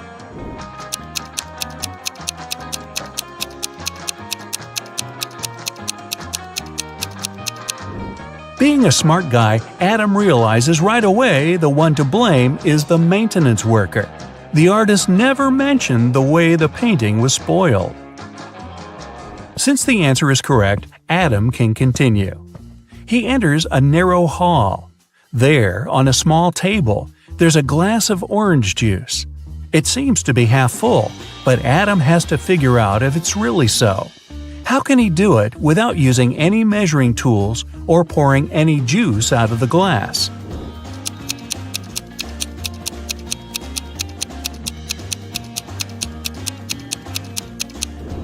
Adam tilts the glass until the juice is just touching the rim.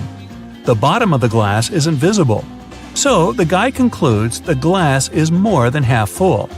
If a part of the bottom was visible, it would mean the glass was less than half full. The next riddle Adam has to crack goes like this. A man is thinking about how fast his life is flying by. The day before yesterday, I was 34, and the next year, I'll be 37. The man hasn't made any mistakes in his calculations. Can you guess what day his birthday is? Adam spends 20 minutes trying to figure this puzzle out and succeeds. What is his answer?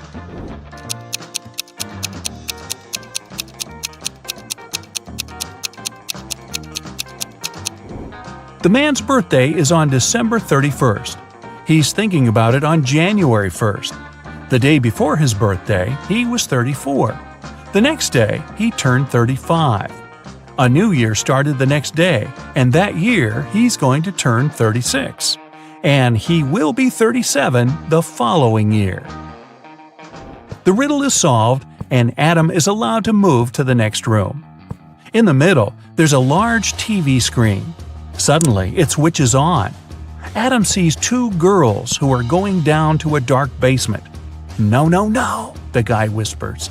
"That's how all horror movies start." And right he is. The door slams behind the girls' backs. It's so unexpected that Adam jumps in his seat. The girls scream. Since the power's out, one of them switches on the flashlight on her phone. They see 3 doors. Something's moving behind the first one. "Who's there?" Adam can hear one girl whispering. Her voice is trembling. It turns out that the first door hides, oh no, several hungry zombies. A big fire's raging behind the second door. And if the girls open the third door, they'll see exposed live electrical wires.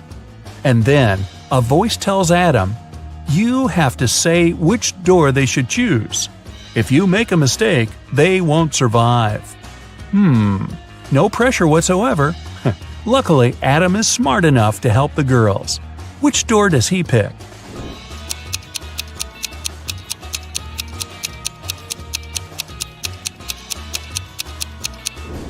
The third door. The power's out, and the wires are totally harmless. The next riddle Adam has to solve is a logic one. One wizard makes his prisoners choose between two doors. Behind one of them, there's an unfriendly dragon. Behind the other, a chest with gold. Pick the right door and you'll become a rich person and will be allowed to leave the castle. But if it's the wrong door, well, you aren't likely to survive. There are two signs on the doors. One always lies, the other is truthful. On the first door it's written, "The treasure is here. The dragon is in the next room." The other sign says, "The treasure and the dragon aren't in the same room." Where is the gold?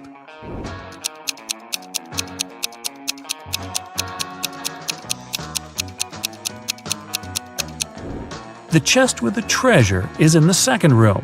The second statement is true, which means the first one is false. Adam knows the show must go on, but where should he go next? The room he's in has 4 doors, one in each of its walls. After looking around, he notices a note in the corner. He picks it up and sees a strange inscription. After thinking for a while, he opens some application on his phone, looks at it, and leaves through one of the doors. What does the inscription mean, and what application is it?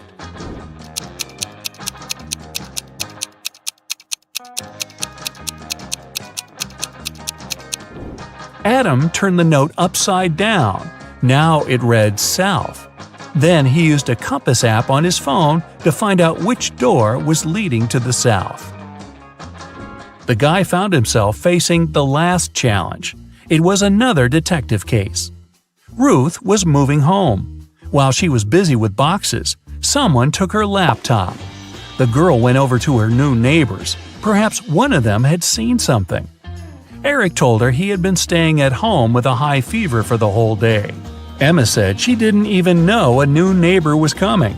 And Jonathan explained he just got home from his office. Who took Ruth's laptop?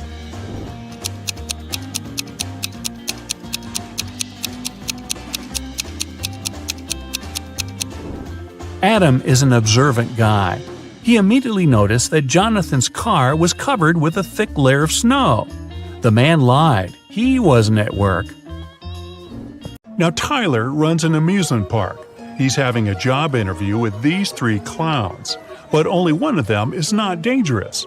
Can you help Tyler hire the right person?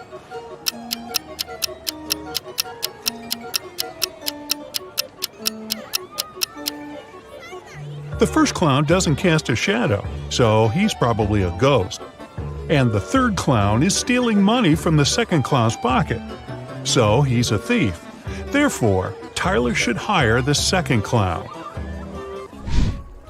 Peter and Holly are having their first date in the amusement park. They decide to ride the Tunnel of Love.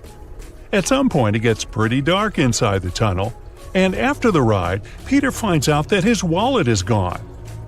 Tyler calls the police and questions 3 customers from nearby swan boats. Bella says, "I'm sorry, I filmed a video on my phone. I didn't look around." Tim says, "No way, bro, my wallet is gone too." And Lisa replies, "In the dark, I felt someone touching my bag. I pushed the attacker away." Can you spot the thief?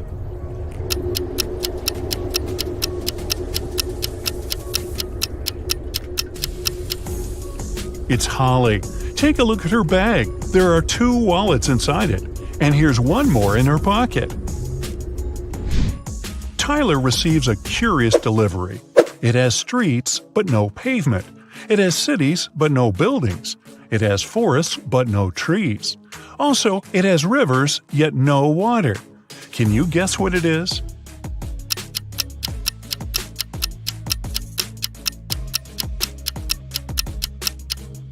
It's a map. There are 3 bakeries in the park. Wendy has exactly $100 and she needs to buy 100 cupcakes. She must spend the money entirely. Also, Wendy must buy at least 1 cupcake from each bakery. The first shop is selling each cupcake at 5 cents. The second one is selling them at $1, and the third at $5. How many cupcakes should Wendy buy from each bakery?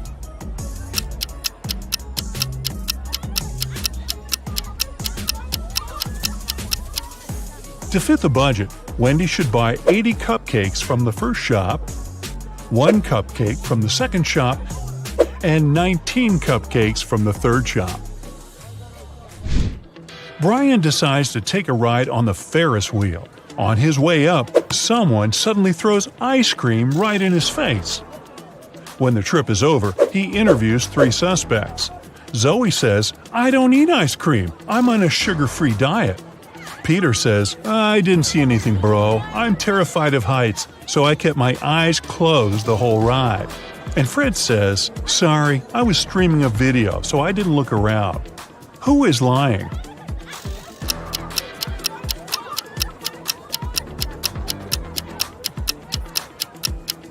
Peter. If he's terribly afraid of heights, why would he ride the Ferris wheel? Brian is wandering around the park. Suddenly, someone approaches him from the back and grabs his phone. The thief is wearing a mask, so Brian can't see his face. The thief runs into a cafe and hides among the customers. Can you help Brian spot the criminal?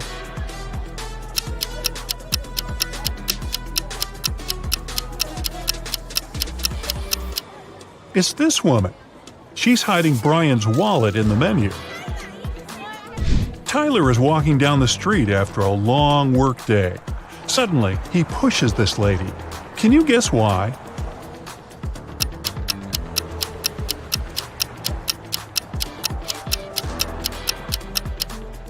Tyler saved her from getting hit by a car. Tyler keeps on walking and sees a group of ducks crossing the road. Can you count the exact number of ducks?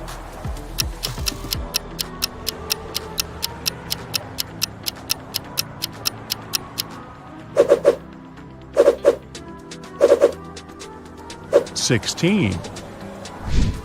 Tyler enters a jewelry shop where his girlfriend Mary works as a saleswoman. Unfortunately, he finds her unconscious on the floor. He calls doctors immediately. They figure out that Mary was poisoned. Tyler questions 3 witnesses. The cleaning lady says, "I was cleaning silver jewelry in the storage room." The guard said, "I was having a lunch break outdoors and talking with my friend." And the boss says, "I had a business meeting in another part of the city." Can you help Tyler figure out who poisoned Mary?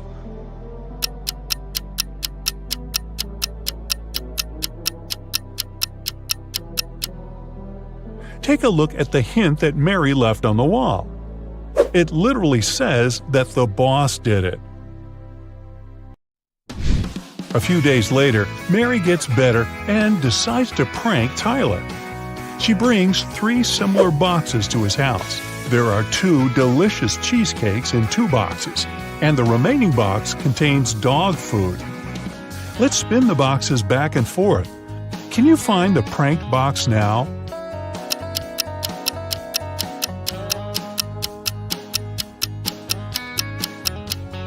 Aha! The second one. Tyler gets an urgent call from his assistant. Someone painted graffiti at a vegan restaurant in his park. Tyler interrogates 3 employees. The cleaner says, "I had an urgent call from my mother, so I went outside the restaurant to the backyard. When I returned, the graffiti was already there." The waitress says, "I was taking an order. Suddenly, I looked out the window and saw a person in a black hoodie. He dropped a paint can and ran away." And the cook says, "I was wearing my earphones and frying chicken wings in the kitchen, so I didn't notice anything suspicious." Who's lying?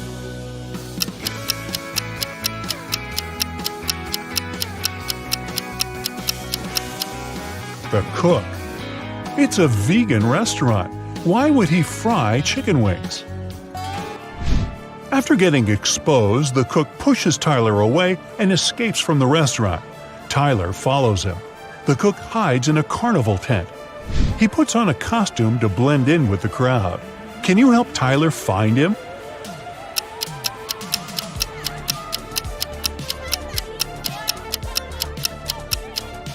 There he is. It was raining heavily outside, so his shoes got wet.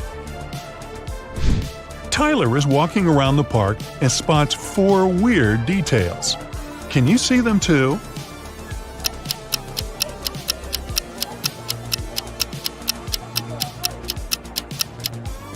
This teddy bear has 3 ears. There's no July 34th. There's pink ice cream inside the chocolate ice cream box. And this old lady is carrying a crocodile in a stroller. There are 3 fortune tellers working in the amusement park: Zelda, Salma, and Freya. One of them is an imposter. Can you decide who?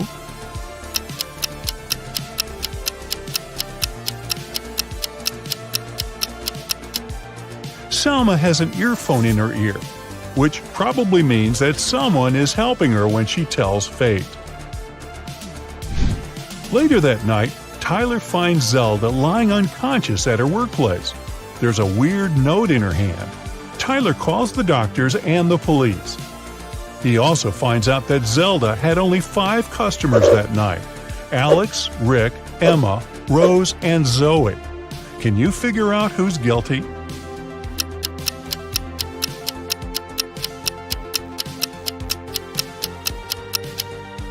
Rose. There's a tricky hint hidden in this note. Q plus 1 is R, N plus 1 is O, R plus 1 is S, and D plus 1 is E. Tyler spends all morning in his office. Then he leaves it for a couple of hours to have lunch with Mary. When Tyler gets back, he finds out that someone had robbed him. How?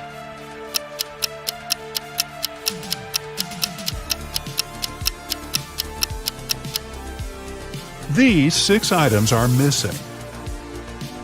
Tyler is checking out these clowns' makeup before their performance. Can you spot the odd one out?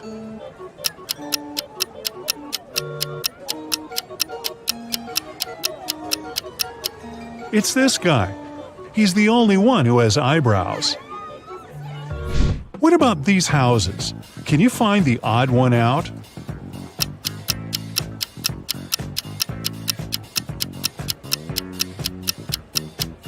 Yup, it's this one. Tyler receives 4 new tents. Unfortunately, one of them has a slightly different design. Can you spot which one?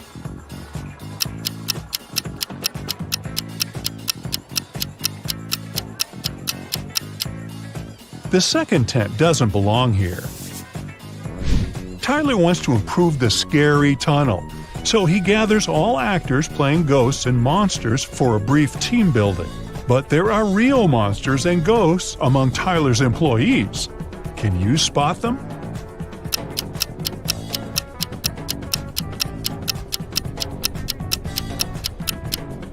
This guy is too transparent for a human. He's a ghost. And huge claws cut through this guy's sneakers, so he's probably a werewolf. Tyler wins a cute teddy bear for Mary. They get distracted for a second and then see that the toy is gone. They look around and find 3 suspects.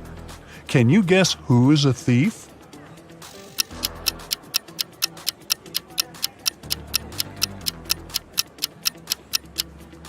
Although this lady is holding a similar teddy bear, it still has a different bow.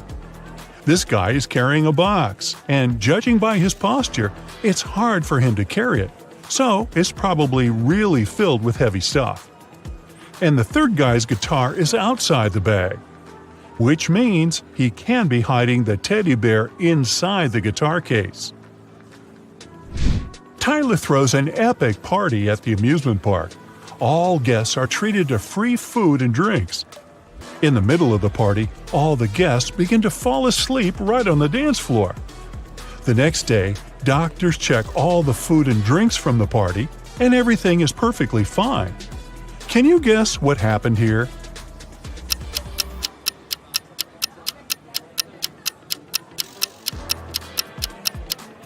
These balloons were filled with sleeping gas. In the middle of the party, they burst and made the guests fall asleep. Mary is a mermaid. She lives under the sea with her mother, Marina. Mary is 19 years old and Marina is twice her age. How old would Mary be when Marina is 99?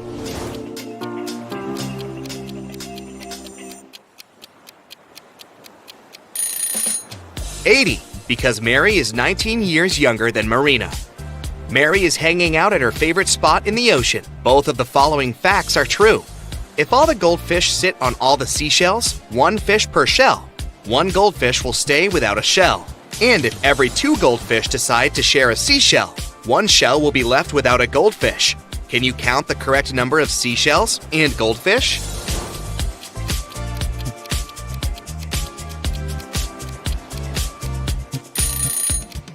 There are 4 goldfish and 3 seashells. Mary has a crush on Carl. He's a human. Can you find him among these 3 guys?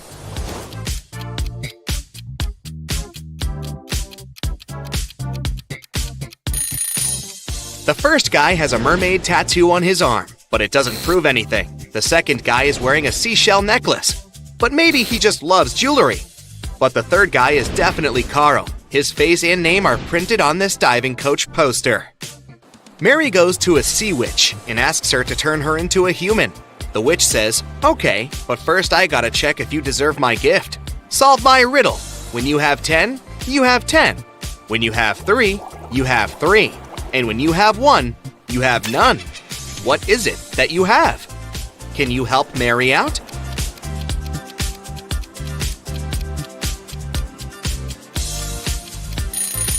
The correct answer is choice. Mary gets her legs and goes on a date with Carl. They're having dinner in a restaurant on the beach. But can you guess who should pay for this scooter?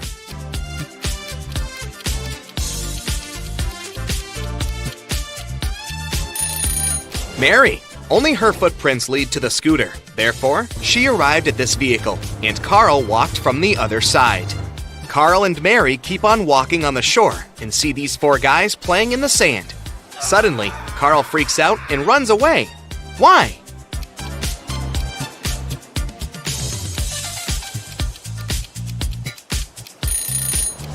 This guy is a ghost. He doesn't have a shadow. Carl invites Mary to a birthday party. He introduces her to his best friends, Bob, Elle, Otto, and Hannah. Can you guess what's so special about them?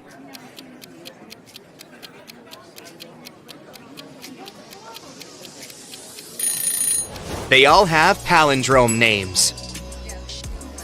The next day, Mary goes to a job interview. She arrives at an office building with a metal door. It's locked, but there's a note next to the combination lock. It only has 4 words: starfish, pearl, fire, and turtle. Can you help Mary crack this code?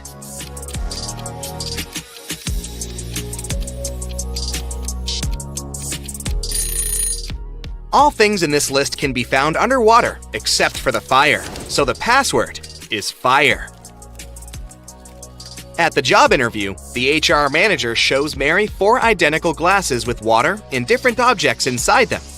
He asks her to find a glass which contains the most water. Can you help her out?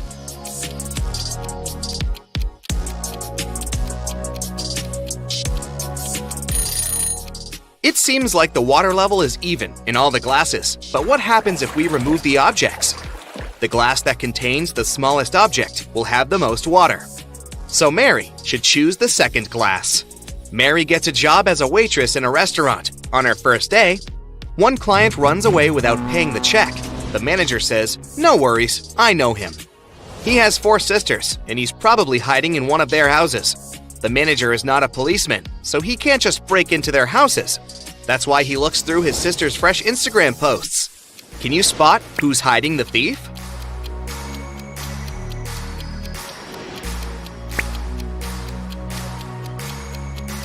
Take a closer look at the second and fourth pictures. Both selfies reveal fragments of male hands, but only this guy is wearing the same ring as the thief. Gotcha! The next day, a group of 6 friends celebrates their birthday in a restaurant. All except Kyle and Kitty order cherry punch. They drink it and 5 minutes later get sick. Mary calls doctors and they conclude that someone had poisoned the punch.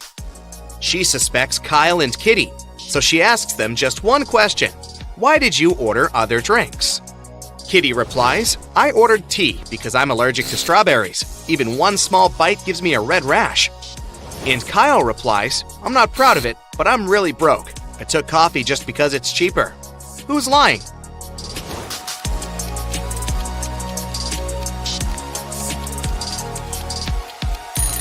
Kitty. She said that she was allergic to strawberries, but the guests drank cherry punch. Carl invites Mary on a romantic weekend in the country. They stay in a fancy hotel and go for a walk. When they come back, they see that someone broke into the room and rummaged through their stuff. They question 3 suspects. Their neighbor says, "Sorry, I had a skydiving class. I arrived 5 minutes ago."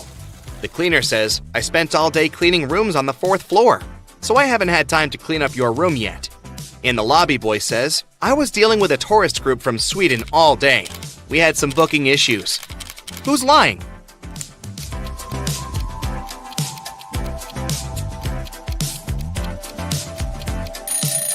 The cleaner. This hotel is a 3-story. Carl and Mary go on a boat trip and face a huge storm. They end up on a deserted island. After a while, they get really hungry and go for a walk to find something to eat. There are 4 options: cornfield with fresh harvest, a garden with wild sweet potatoes, oranges from this tree, or berries from this bush. Can you help the guys make the safest choice?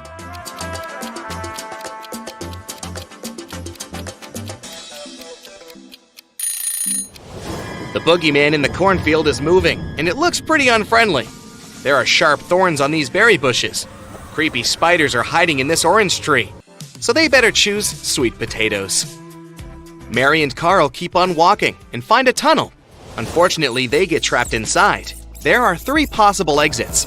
A family of mountain lions is hiding behind the first door. The second door leads to a room constructed from magnifying glass. The hot sun instantly fries anyone who enters. And there's a lake with crocodiles behind the third door. Can you help the guys escape?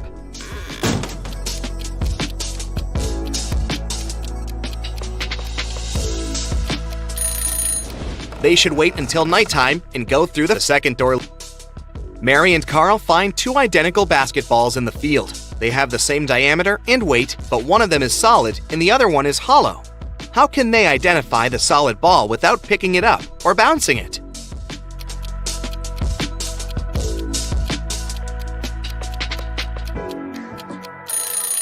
They should push both balls from the top of a mountain. The one that reaches the bottom faster is the solid ball because it needs less mechanical energy to rotate.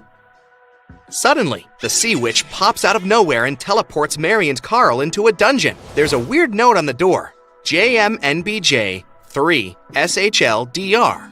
They need to crack this code to escape. Can you help them?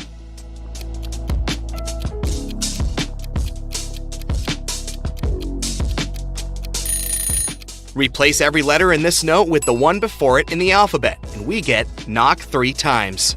They knock 3 times and the door opens. The guys enter a spacious hallway with 3 tunnels leading outside.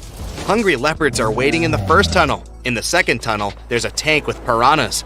Nobody can cross it and stay alive. And there's a giant fire-breathing pterosaur behind the third door. Which route is more or less safe?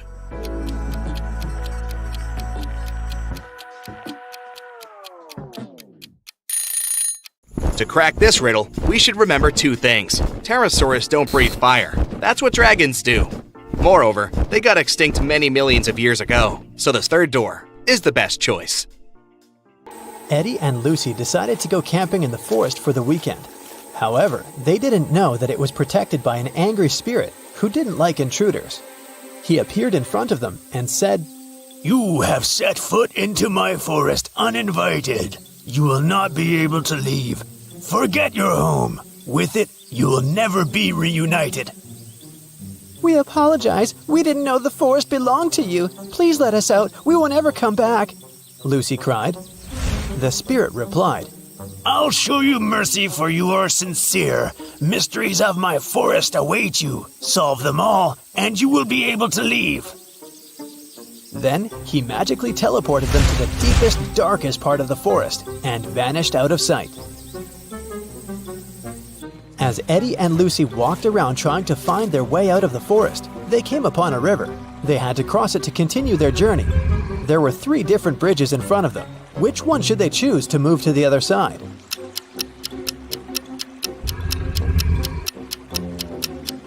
Do you see the weird river monster hiding under the stone bridge? It looks dangerous.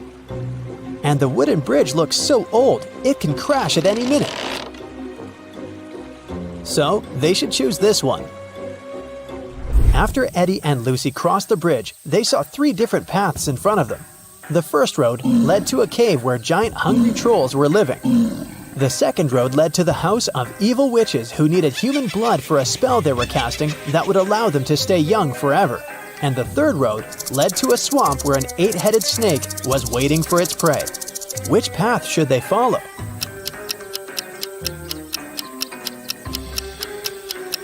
They should choose the third road because if you look carefully, you can see that up ahead, the road is forked too. It means that there's a fourth path they can take if they continue walking on this one, and they won't end up in the swamp after all. When they arrived at the end of the fourth path, they saw a wizard's hut. They thought he might be able to help them, but the gate was locked. When they tried to force it open, a magical quill came flying towards them from one of the windows of the hut and started writing a riddle in the air. The only being who can let you in is my familiar Arthur the Owl. He must be sleeping on a tree at this hour. To convince him, you must bring him his favorite flower. Yet, if you cannot spot him in the next few seconds, I can't help you, and forever in this forest you'll have to wander. Can you spot where the owl is?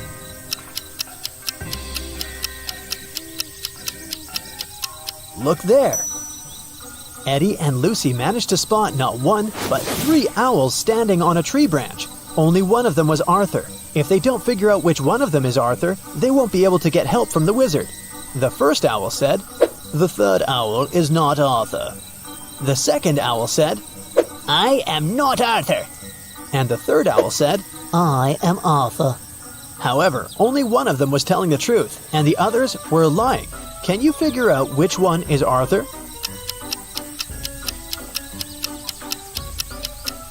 If the first owl was Arthur, then both he and the second owl would be telling the truth. If the third owl was Arthur, then he and the first owl would be telling the truth. But only one of them is telling the truth, remember? So the second owl must be Arthur. Once Eddie and Lucy figured out which one was Arthur, the remaining owls flew away. Then Lucy asked him what his favorite flower was. Arthur answered with a riddle. I can grow very tall. I am of the color yellow. When I am young, I follow the closest star in the sky. Can you tell what flower I am?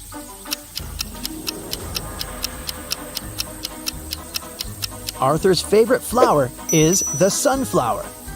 Eddie and Lucy had to bring a sunflower to Arthur for him to let them in.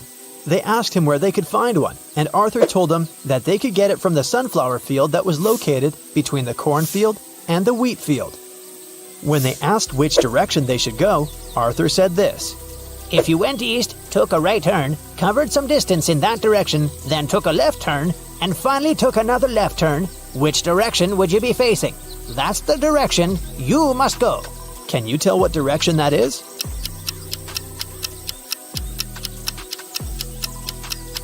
It's north. After Eddie and Lucy had walked for some time, an angry leprechaun jumped onto them out of nowhere and knocked them out with fairy dust. They opened their eyes in a prison cell. The leprechaun said, You stole my pot of gold and you're going to stay in this prison until you tell me where you hid it.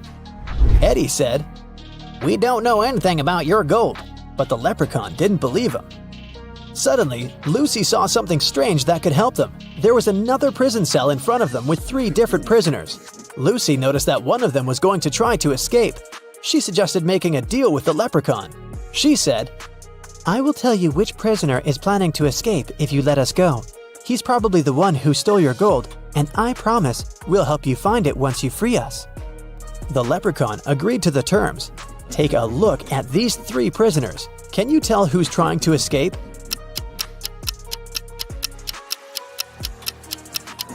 It's the 3rd prisoner. He has a map sticking out of his pocket. He must be up to something. The leprechaun took the map from that prisoner and let Lucy and Eddie go. He said, But now you have to help me find my pot of gold. Lucy noticed a couple of notes at the back of the escape map. The first one said, Find the pot of gold in the fields of gold. What do you think that means?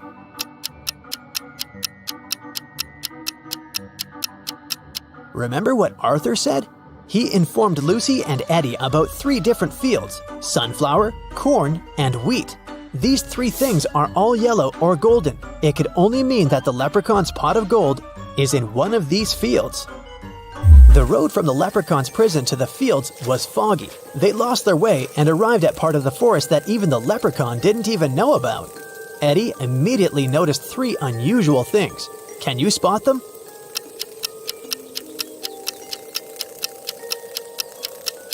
Even though it's still daytime, the place is dark.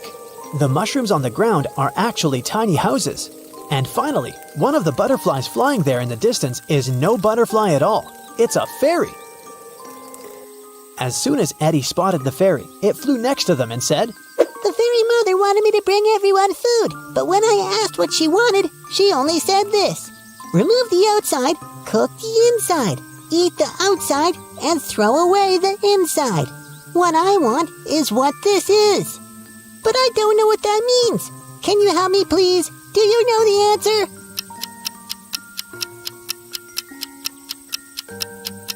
It's a corn on the cob.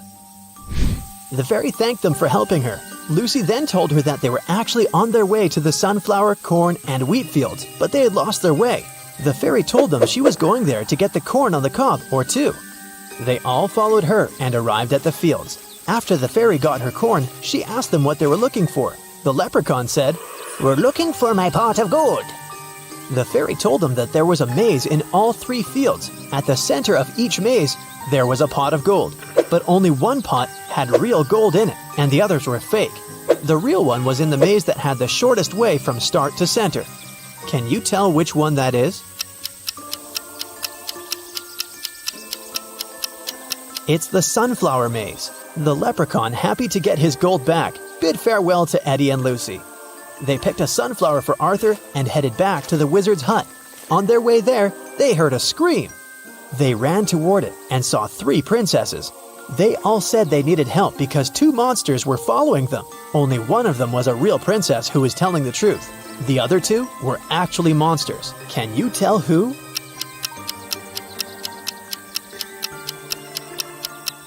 The real princess is the second one. If you look closer, you can see that the first princess has a monster's tail, and the third princess has tiny ogre ears. So she would be one of the monsters chasing the real princess too. After helping the princess, Eddie and Lucy arrived at the hut and gave Arthur the sunflower. In return, he let them in.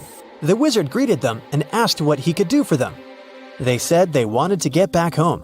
The wizard said he knew a spell to open a portal, but the special ingredient he needed was coded. The wizard showed them the page in the spell book. Can you tell what the special ingredient is?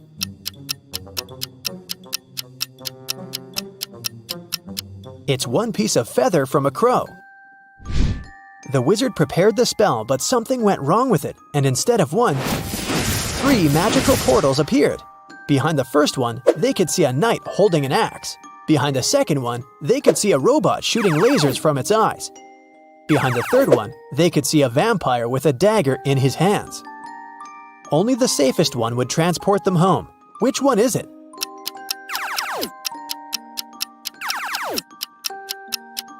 It's the door with the vampire, of course. The dagger is silver, and vampires can't touch that. That must only mean he is not a real vampire, maybe some guy in a costume. Who knows? Like every morning, Daphne went to her favorite local cafe to get her coffee and breakfast sandwich. She left the cafe after she'd paid. A few minutes later, she returned, looking anxious, because she had forgotten her wallet. Strangely, it was nowhere to be found. She called the police to report the incident. Nobody had left the store, so the thief was still there when the officer arrived. He started questioning everyone. Jenny, the cashier, said that Daphne was a regular customer and she had known her for a long time. So, she would never steal her wallet, and she didn't see it after Daphne had paid. Andre was a tourist visiting the city for the first time. He said he'd come to the cafe because he'd wanted to try their famous muffins. She claimed he hadn't seen the wallet. He was busy trying to pick what type of muffin he should get at the time. And Harry worked as a store clerk. He said that he'd come there to grab a coffee, and he didn't see the wallet because he was pouring milk into his coffee. So who do you think stole the wallet?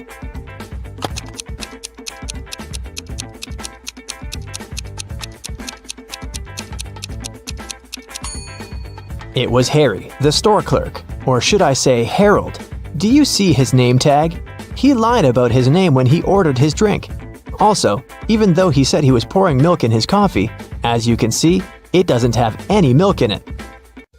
Jessica was an aspiring actor, and she had a big musical theater audition that day. She left her house early in the morning to make it on time, but she had forgotten to take her sheet music with her, so she had to drive back. When she walked in, though, she saw her roommate lying on the floor unconscious.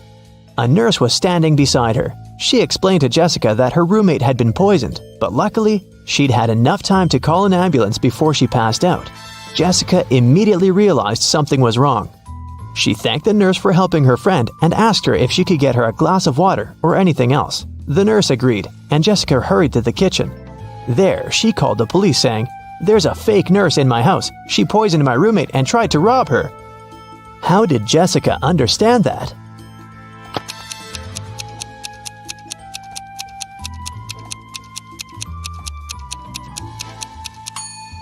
When she arrived at the house, there was no ambulance car in the driveway or in the street, and it's not like paramedics started using Uber. And you might have also noticed that the paramedic bag the nurse was holding was slightly open, and Jessica's roommate's jewelry was dangling out of it. Anna and Catherine are both influencers, but take a look at the latest photos they posted. Which of these ladies do you think is richer?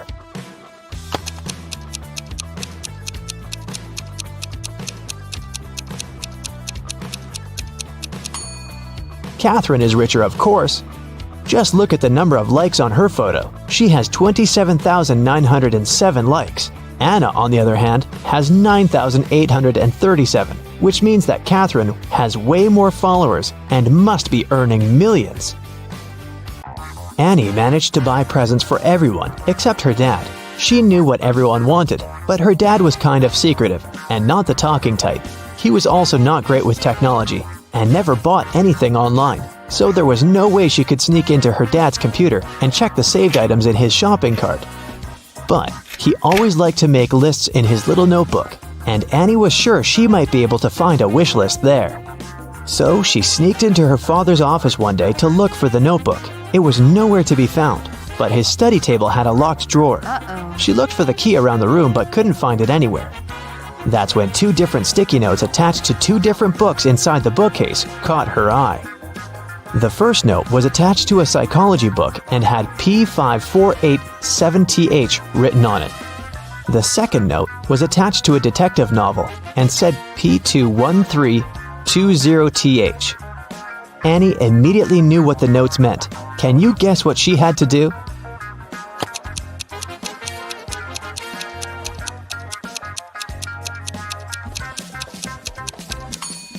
She had to open to page 548 in the first book and find the 7th word on this page.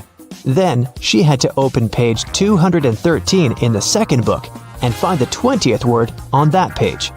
The words she found were under and desk. The girl immediately looked under the desk and found the drawer key taped to it. James was walking back to his apartment from work late at night. Suddenly, he was hit on the head and taken away.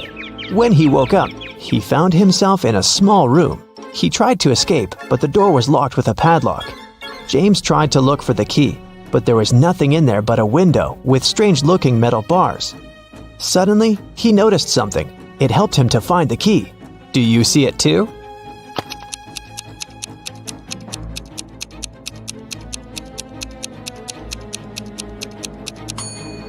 One of the metal bars is different from the others. That one is the key.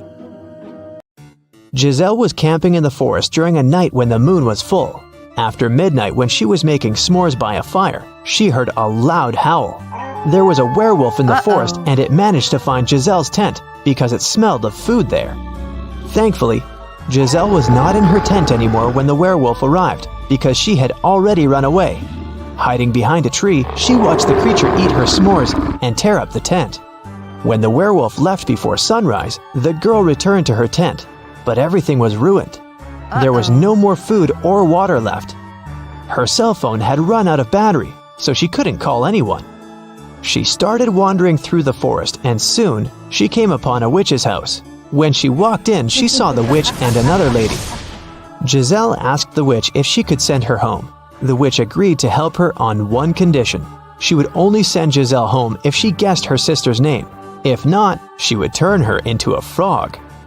Giselle knew the answer, but how?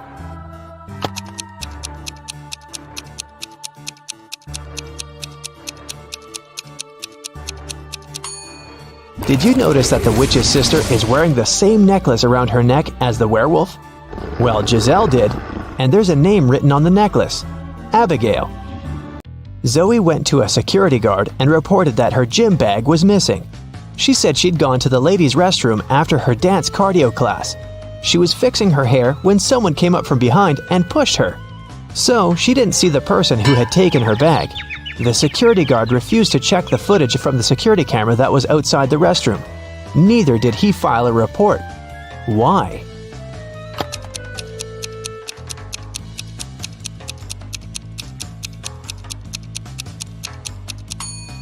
Zoe said she was fixing her hair, so she must have been looking in the mirror.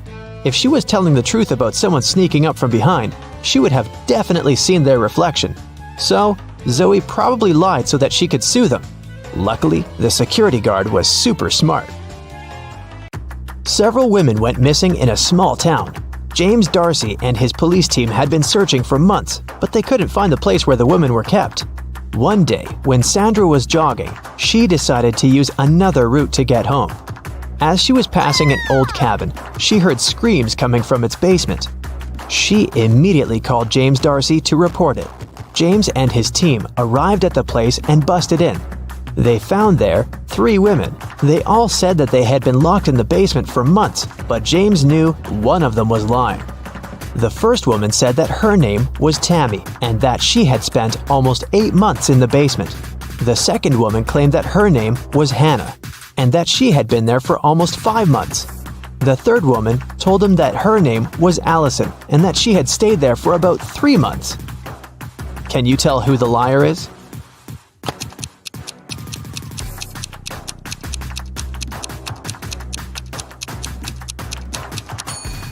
Allison is telling the truth. Look at her. Her clothes are dirty. Her hair is greasy. Her roots have started to grow out. She definitely hasn't seen daylight for a long time. The same goes for Hannah. But look at Tammy. She looks clean. Her clothes look new. Her hair and makeup look fresh, so it must be her who is lying.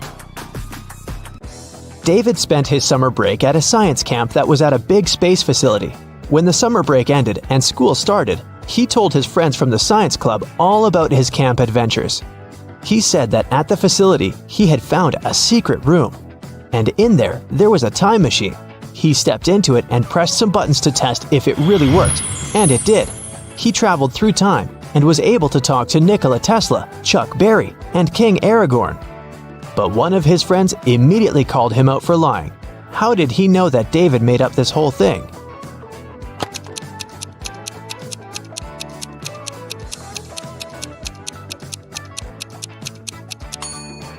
Well, even if David actually managed to travel through time, he might have been able to talk to Nikola Tesla and Chuck Berry, but definitely not King Aragorn, because he is a fictional character.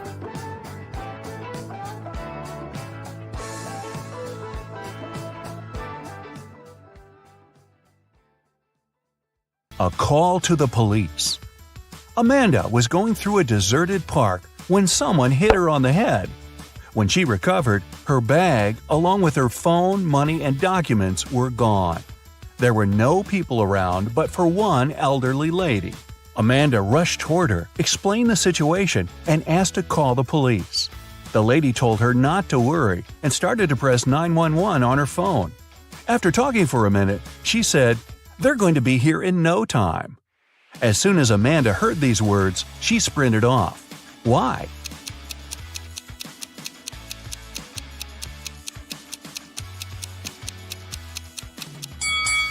Amanda saw the lady's phone didn't have any signal. Then how could she call the police? A suspicious senior citizen. A date. Betty was on cloud 9 after 2 guys asked her out. But she felt she couldn't give hope to both of them. She had to choose one. Stephen was her secret crush. From a rich family, handsome and smart. She'd been dreaming about him for a year. John was a good guy too. She knew for sure he was kind and funny.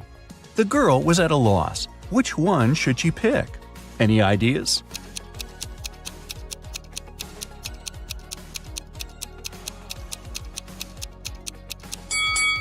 Betty should go for John. Stephen isn't serious about her.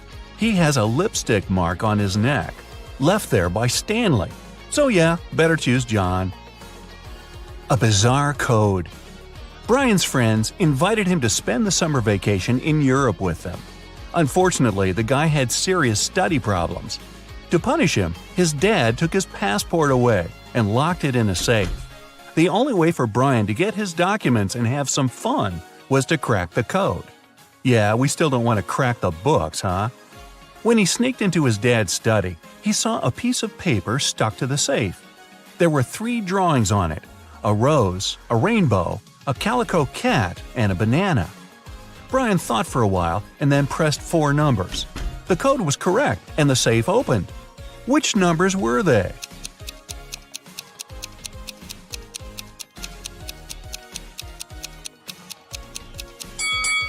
(2731). Each digit corresponds to the numbers of colors of the objects in the picture. An anxious husband. A man called the police. He could hardly talk. "My wife! She got into a car accident!" When the police arrived, the woman had been already rushed to a hospital. The detectives found out that she had crashed into a tree right next to her house. The car was beyond repair. One of the police officers examined the vehicle and saw the woman's bag. Inside, he found her driver's license and car keys, some money and bank cards, a notebook and her passport. After that, the husband was immediately arrested. Why?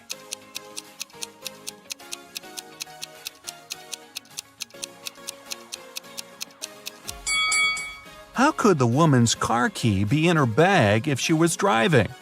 That's a good question. Find the thief. Detective Lawrence was walking along the street when he heard someone screaming. He rushed over there and saw a teenager crying. What happened? "I was talking to my friend when someone grabbed my phone and pushed me to the ground.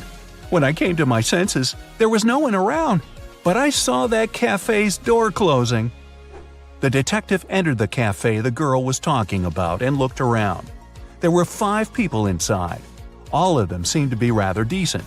Can you figure out who's the criminal?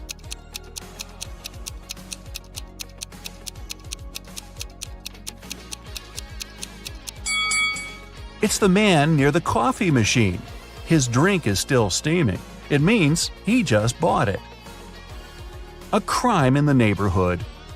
One day, Mr. Martin called the police. His car was stolen right from the street outside his house. The detective questioned 3 suspects.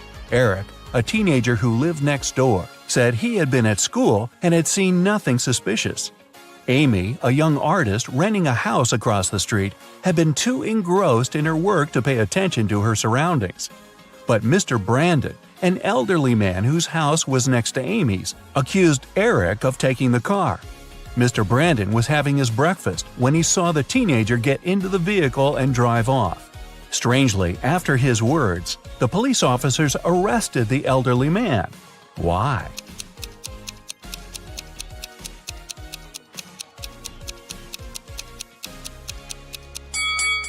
The only thing Mr. Brandon could see out of his window during breakfast was his tall brick wall. Desperate for help. Kenneth, a newbie police officer, was walking along the street, proudly wearing his uniform. Suddenly, a pretty girl rushed toward him. "Help!" she screamed. "I've been mugged!" After Kenneth made her calm down, the girl told him her story. "I was walking home from college when a man ran up to me. He hit me in the eye and took all my jewelry and money." When Kenneth heard this, he immediately realized the girl was lying. How?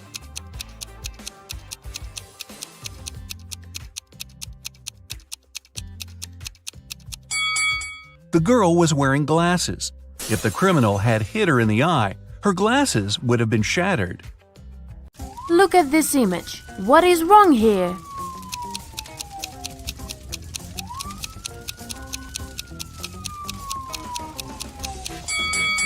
Fire tracks are usually red, not green. Great job! Now, how about this picture?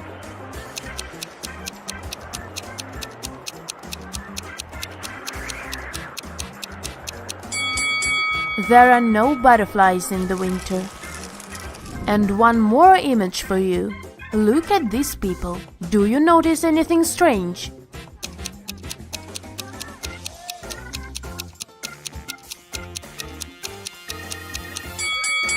These guys seem to be playing tennis, but they are using a tiny football. Two people were born at the same moment, but they don't celebrate their birthdays on the same day. How is it possible?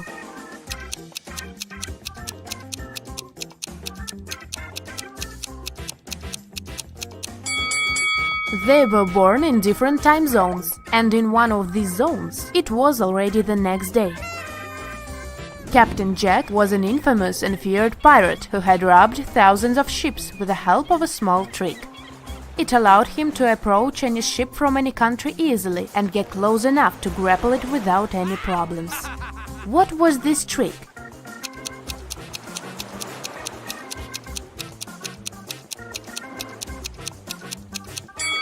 Captain Jack had a collection of flags from different countries. Instead of using Jolly Roger, fearsome black flag, he raised the flag of the country the nearing ship was from, and it got him immediate access. A man was in a 9-story building when a fire started. He jumped out of the window, and he didn't get any injuries. How is it possible?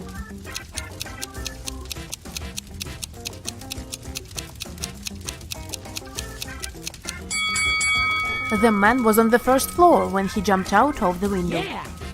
Look at these people. One of them is from the future. Can you figure out who it is? Be very attentive.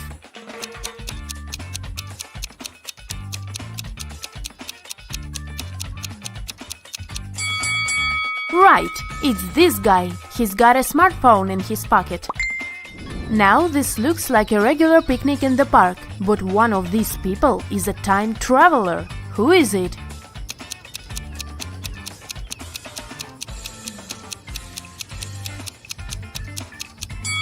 It's the guy with the USB port in his arm. At this party, there is a person who came from a different epoch. Your task is to find them.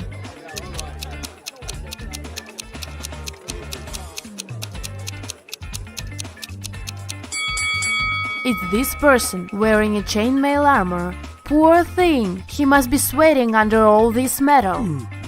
Mark got locked in a basement. There were no windows, only a door with a letter combination lock. What could probably give him some hint was a note he found in the corner.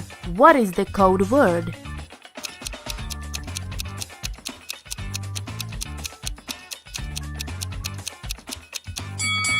Mark managed to get out of the basement. The code word was SMART. The key to this riddle was hidden in the alphabet.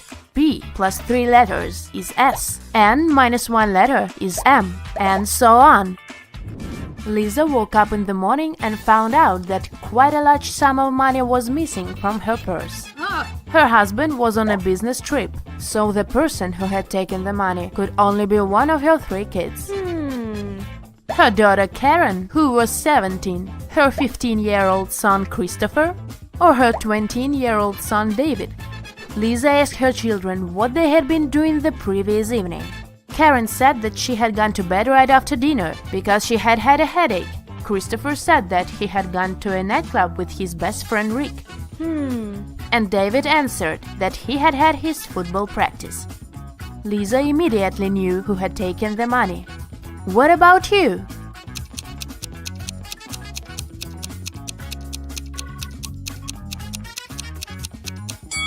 Christopher is lying. He's only 15, so he couldn't get into the club. Melanie invited her colleague Maria for dinner. Maria was surprised.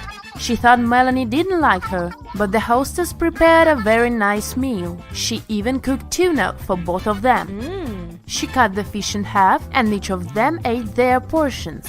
Sometime later, Maria paled and lost consciousness. She was taken to a hospital. It was bad food poisoning. Several days later, police arrested Melanie for trying to poison Maria. But how did she do it?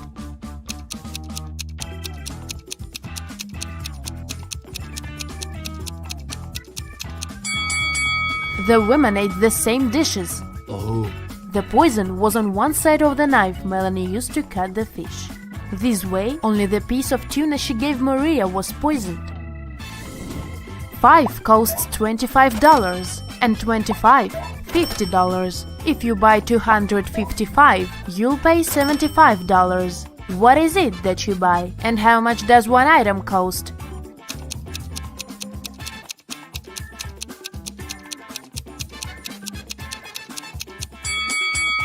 You're buying door numbers, and one digit costs $25. You are sailing around the world on your yacht when you get caught in a terrible storm. At one point, you hit your head against the mast and lose consciousness. When you come round, you find yourself on a beach, surrounded by unfriendly-looking locals. It turns out that they dislike foreigners. They offer you 3 options. They can send you to a cave filled with tarantulas. They can throw you into a pit filled with yellow scorpions. Or you can meet several hungry lions. What option should you choose to survive?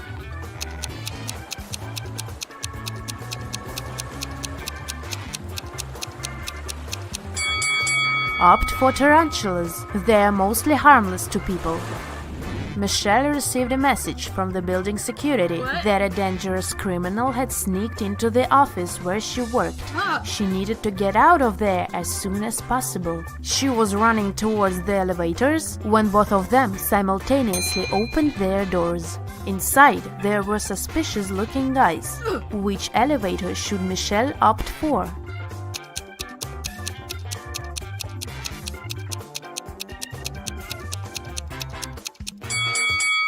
Michelle should run to the second elevator. The criminal has just entered the building. He can't be coming from upstairs. You've been driving for hours, but there's still no sign of civilization. Eventually, you have to admit that you've got lost. You are tired, thirsty, hungry, and have no money to buy anything. Suddenly, on the side of the road, you see 4 doors. Behind the first door, there is plenty of drinking water. The second door hides a lot of tasty food. Behind the third door, there is a cozy hotel room with a comfortable bed. And if you open the fourth door, you'll see piles of cash. Which door will you choose to open first?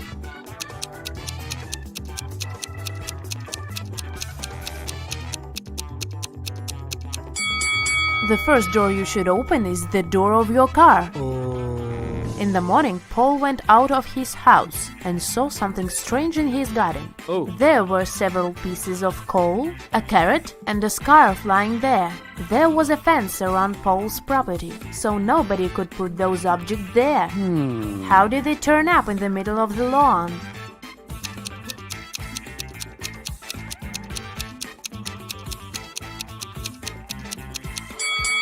It was warm at night, and a snow person that had been standing there melted.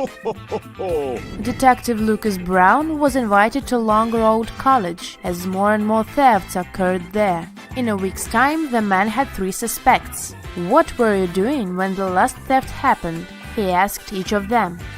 Thomas said, "I was away on that day. I had to drive my younger sister to her music lesson." Amanda replied, "I spent that day in the library, getting ready for my presentation." Ryan said, "I'm going to Denmark with my parents this summer. That's why I spend all my free time learning Dutch."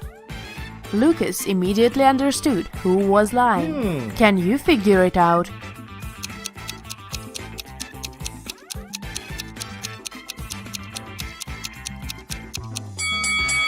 It was Ryan. They speak Danish in Denmark. Dutch is the official language of Netherlands. 4 prisoners took up art classes. They studied every Monday.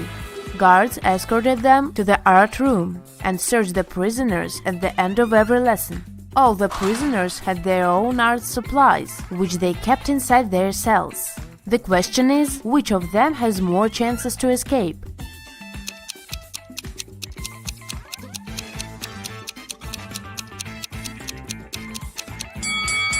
Your time is over, and the answer is this prisoner. He can use his supplies to paint his clothes green. This way he'll look like a guard and will be able to sneak out of jail. Criminals kidnapped 3 bank workers to get secret financial information from them. The bankers were locked in a basement with only one window high above the floor. The men decided that at least one of them had to escape and warn the police. The men stood on each other's shoulders, but the one on top still couldn't reach the window. What can they do to escape?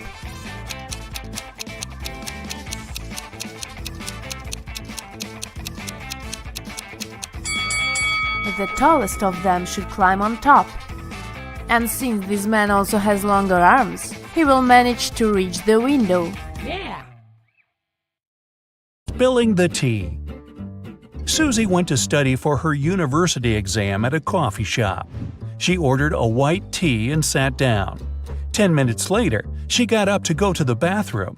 When she returned, her laptop wouldn't turn on and her teacup was empty. Someone had spilled the tea on her computer and cleaned it up. She called the manager, told him what happened, and they came up with 3 suspects. The barista said he had been swamped and didn't see anything. The supervisor said he was sorry that the milky tea spilled on the computer, and he could see if insurance would cover the cost. The head barista said he was sorry the milky tea spilled on her laptop, and he'd make her another one while they waited for the police to arrive. Immediately, the store manager knew who did it.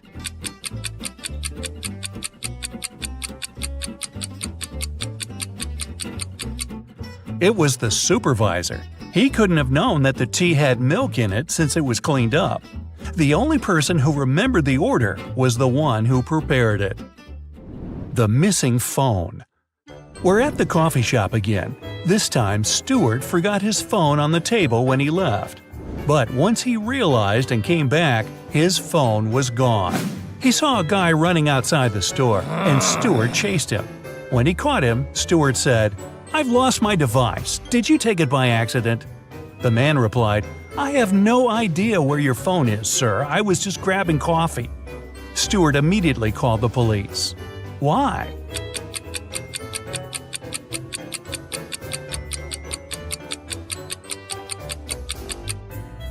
Stuart told him he lost his device. That could have been anything from a smartwatch to a camera or something else. The guy couldn't have known it was a phone unless he took it. Where did the baker go? The Cupcakes Den is a local shop that became famous for its tasty, well, you guessed it, cupcakes. On Monday morning, the head baker vanished, and the shop couldn't deliver the 200 cupcakes they had promised for a birthday party. The owner called the police, and they had 3 suspects in their custody. The helper said he had gone out to buy more frosting, but when he returned, the baker was gone. The waiter said he had been cleaning the shop of the massive mess from making the 200 cupcakes. The manager said he was meeting with a new supplier to get more beef jerky at the shop. The detectives knew who was lying. Can you guess it?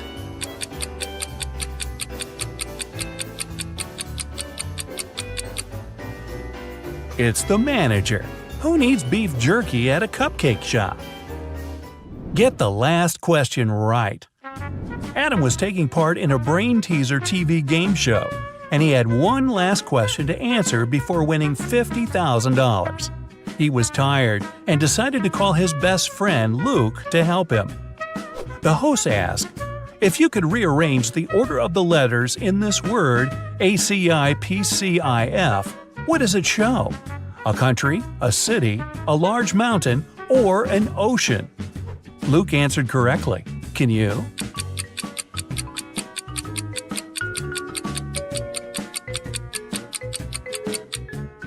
An ocean. If you unscramble the word, it shows Pacific. Where's he hiding? Martin vanished one morning and his family called the police.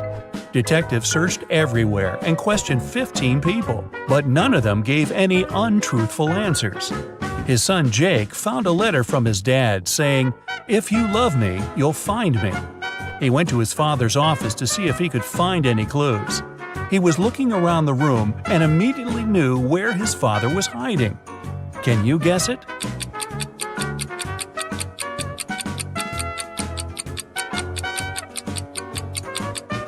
On the wall, there's a picture frame with his dad's cabin, and it's got a hand-drawn circle on it. He must be there. Lost in an underwater cave. Sarah just got her certificate as a cave diver. She decided to spend her afternoon exploring some dangerous underwater ocean caves. While turning left and right, she got lost. She didn't have enough time to look for her way back and continued swimming further. That was when she came across 3 openings. Through the first, there were 45 hungry piranhas. Through the second, a great white shark. And through the last one, a giant box jellyfish. Which is the safest path?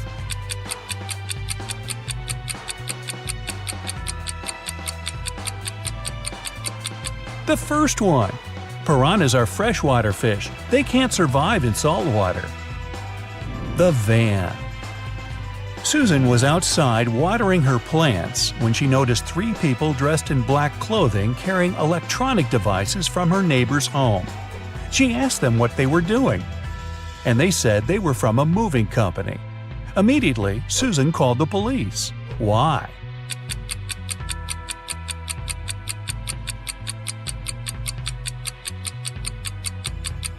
There were no license plates on the van, and movers don't only carry electronic equipment, but all sorts of stuff. The prison escape. One morning, Detective Smith was called into a maximum security prison to discover how 3 men had managed to escape from their cells. The prisoners could neither see nor talk to each other, but they arranged their escape together. They went to the shower room at breakfast, lunch, and dinner, and only one person was allowed in at different periods. How did they manage to communicate and escape?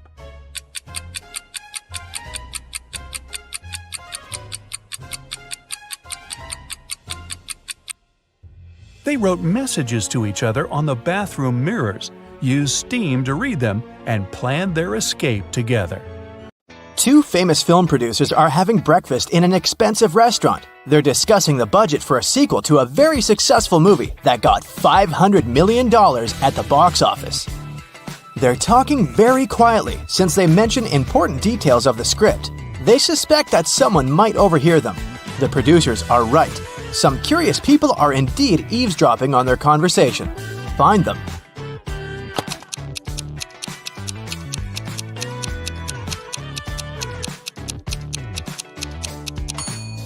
There's a guy at the next table holding a magazine upside down. Obviously, he isn't reading it. That girl over there is a journalist. There's a camera lens sticking out of her backpack. See? And that man is eating a salad, but you can notice a microphone hidden in his long hair. 3 people are standing in line in front of an ice cream truck. The first guy is taking a cone from the vendor. The guy behind him is nervous. His hands are in his pockets. The third guy is looking at something through binoculars. Which one of them is a police officer?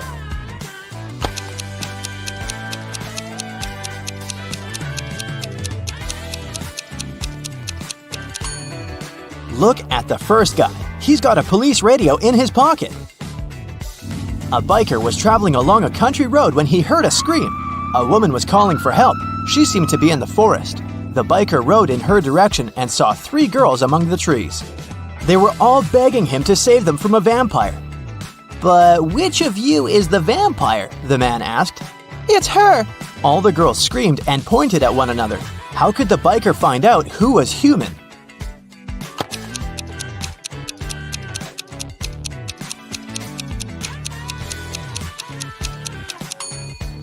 There are 2 side mirrors on the motorcycle. The biker needed to turn the handlebars and check which girl reflected in them.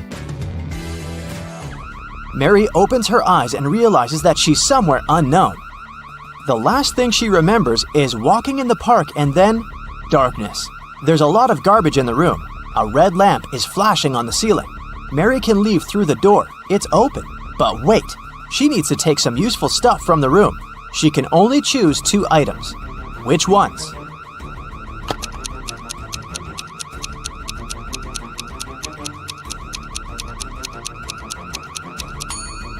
Mary needs to get scuba gear and a mask. Look at that small window. Fish are swimming by. Mary is underwater. There are 4 inmates in this prison cell, and they all look pretty hardened to me.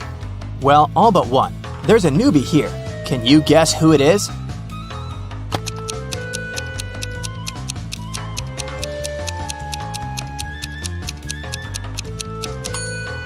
You might have thought on the desperate guy, but look, there are 5 dashes on the wall next to him.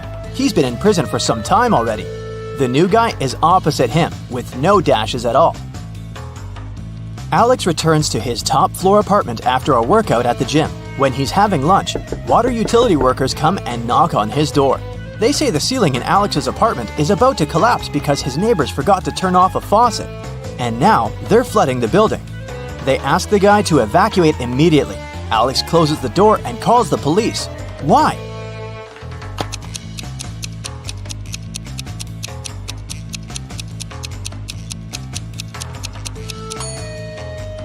He lives on the top floor. No one can flood him.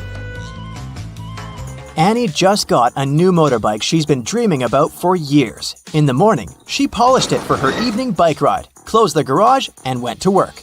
In the evening, she opened the garage and found that her motorbike was gone. She questioned 3 neighbors. Adrian said, "When I went grocery shopping at noon, the motorbike was still in your garage." Angela said that she'd left before sunrise and had just returned home. Kate said that she hadn't paid any attention to Annie's house. She'd been worried about her job interview. Who stole the bike?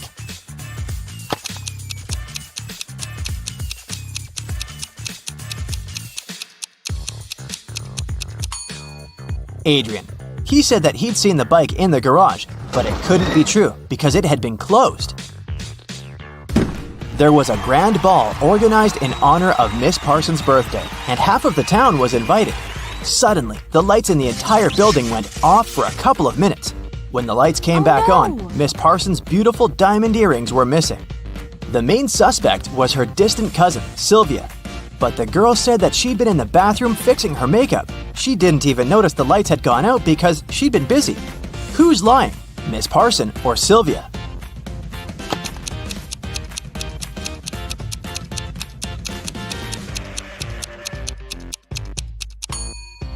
The lights went out in the entire building. If Sylvia had been fixing her makeup, she would have definitely noticed that something was wrong. Adele found her friend Oliver on the floor in his studio in the attic. She called the police. The officer who came asked the girl to tell him what had happened. Adele said that she'd been walking past Oliver's house and noticed that the lights were on. She came up to the window, peeked inside, and saw him on the floor.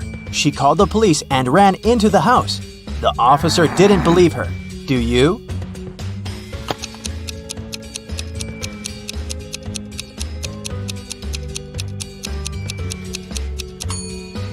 No, it doesn't sound right. The guy was in the attic. Adele couldn't possibly see him through the window. One rainy evening, Martha came home and found that someone had eaten her chocolate bar. She asked her siblings who had done that. Laura said that she'd been working out in her room and she didn't even eat sweets. Ashley said that she would never eat someone else's chocolate. Luna said that she'd been outside watering plants in the garden. She had just come home herself. Who lied?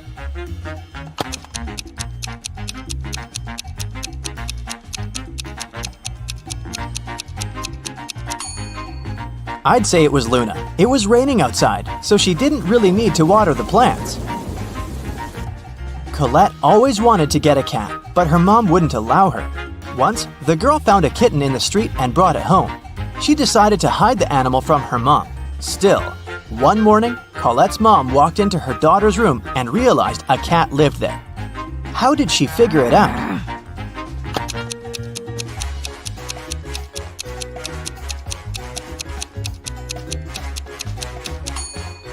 Colette was wearing shorts and she had scratches on her legs.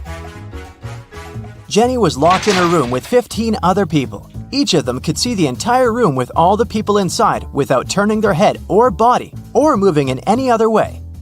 To get out of the room, Jenny had to place an apple in such a way that everyone but one person could see it.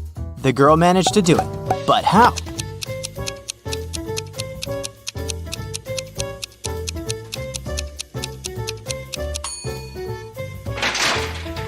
She put the apple on top of one person's head.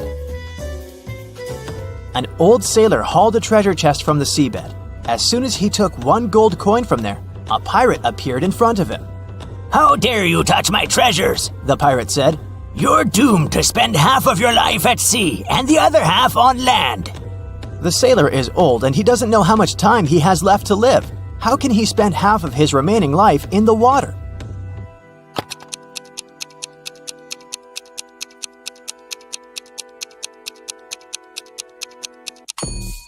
He can do it if he spends one day at sea and another day on land.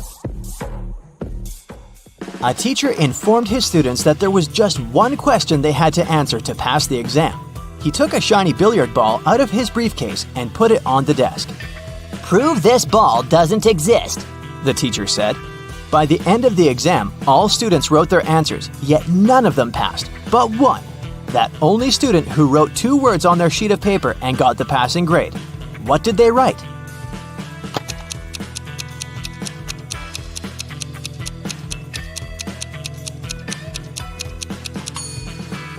What ball? You're walking through a dark forest and notice a door. It's just standing there by itself. You open it, take a step, and find yourself in a wonderful pink world. There are pink rivers and pink trees there. You see a 1-story pink house and go inside. All the furniture is pink. A meowing pink cat is walking around. You walk down the corridor to the stairs leading to the 2nd floor. What color is this staircase?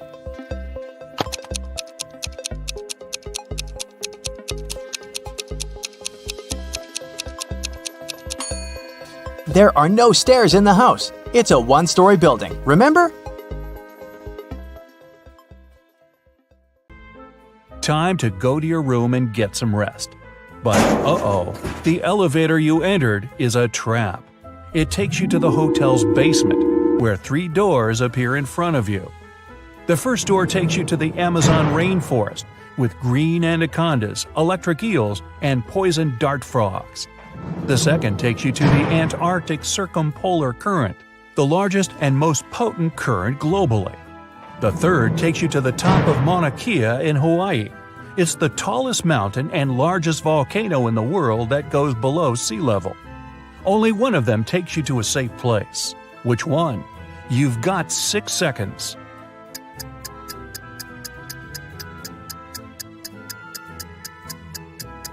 Pick the third door. Mauna Kea is a dormant volcano, and it stopped erupting hundreds of thousands of years ago, so you're safe.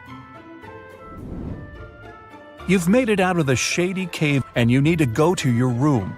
As soon as you enter, the lights go off, and you hear bars lowering to the floor and huge chains shaking. You use your arms to navigate around and come across dots on the wooden floor. You run your fingers through them. It's Braille, and it reads, "One of the 3 magic mushrooms on this table will help you leave this place. Pick wisely, otherwise you'll be stuck in this dark room forever." The mushrooms on the left will make you super strong and provides healing powers. The one in the middle will bring the electricity back, and you'll be able to see. The one on the right will make you small and invisible. You've got 5 seconds to pick the right mushroom.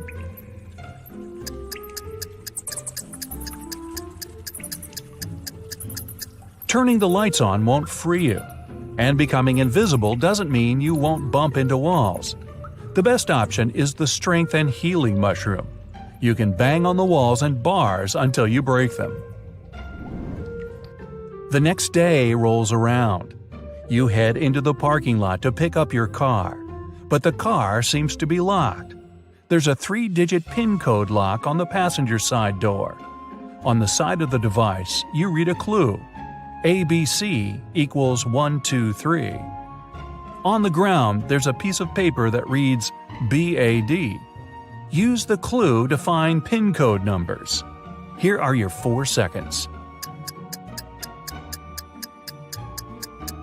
The code is 214. B is the second letter, A is the first, and D is the fourth. Now that you've got your car, time to do some shopping at the mall. You visit a jewelry shop. You discover it has a mysterious extension leading to a room filled with gold coins, diamonds, and other expensive metals. As soon as the owner spots you, he traps you in the room and locks the door. Nice shop.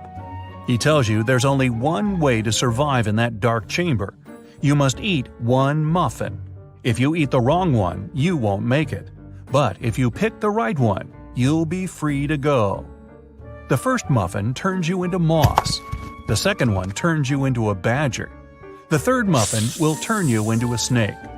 3 seconds. Moss can't survive without the sun for long, and snakes need the sun to regulate their body's temperature. The correct answer is the muffin that turns you into a badger. These creatures spend long periods in the dark. The mayor of the town calls you into his office. He politely ignores the fact that you're now a badger. He says that something mysterious is going on inside one of the town's restaurants. Everyone has turned into a zombie. Only one human is left in the bar, and you must save them. But first, you have to identify them. You're shown a photo with 3 people. Only one of them is human. You've got 3 seconds. It's the lady on the right. It looks like the red spot on her shirt came from her hot dog. The lady on the left is missing part of her ear. Now the mayor takes you to the local school. The principal needs to decide which of the students deserves to go to space camp next summer. She picked all the students that got A's on their report cards and gave each of them a bean. She said, "The person who will return with the tallest bean plant will win the prize, but you can't cheat." All kids came back with large plant pots and bean plants filled with smaller beans. Only one girl returned with a plant pot filled with soil. As soon as the principal saw her pot, he gave her the prize. Why? Here are your 3 seconds. The teacher gave them cold cooked beans. They couldn't have sprouted unless the students cheated. And these guys all got A's, huh? Makes you wonder. One day, Amy decided to explore an abandoned house in her neighborhood. She went inside by herself. The place was eerie and strange. She started by exploring the garden, but got distracted looking at some flowers and suddenly fell into a 20-foot deep pool. The pool was empty, but when she fell inside, she activated a sensor that said the pool would be filled with water in only 5 minutes.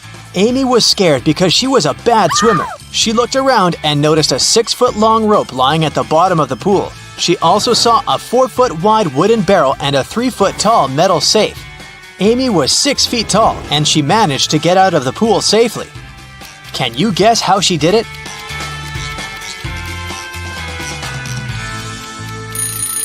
Well, once the water started rising, Amy held tight to the wooden barrel. It helped her stay afloat and get out of the pool safe and sound.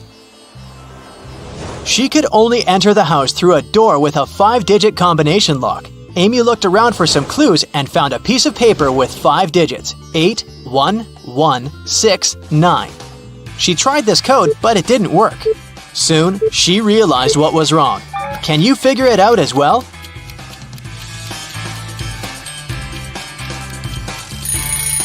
She was holding the paper upside down.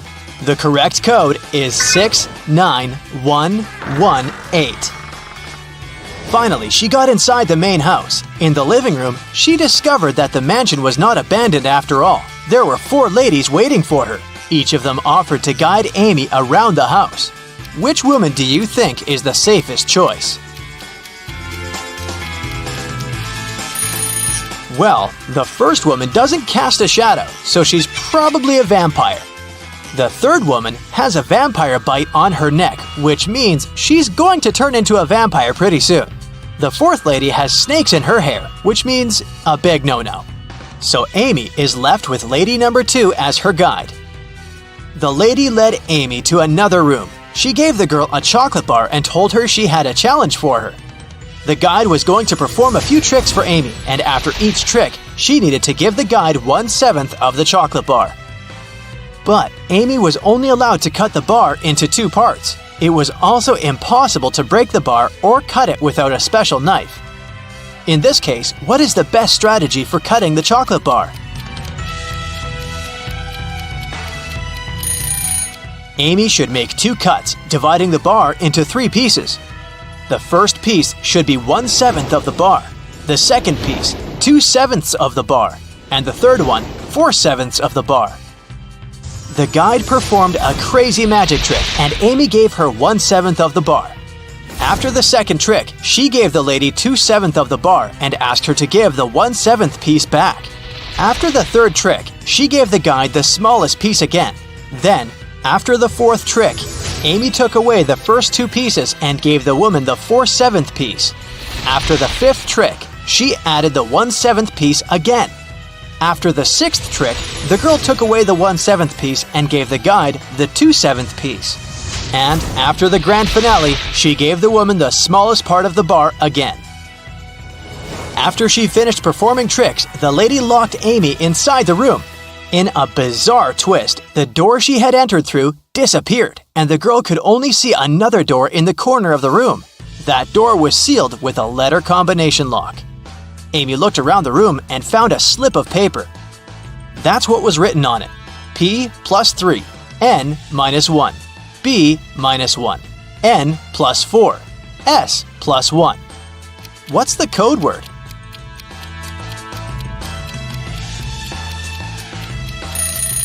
The code word is SMART. The key to this riddle was hidden in the alphabet. P plus the following 3 letters is S. N minus 1 letter is M, and so on. Amy left this room and found a staircase leading to the basement. She went down and saw that her guide was downstairs waiting for her. The guide told her she needed to choose between the 3 drinks on the table in front of them. Only one of the drinks was not poisoned. The drinks were tea with sugar, cappuccino, and hot chocolate. What should Amy pick?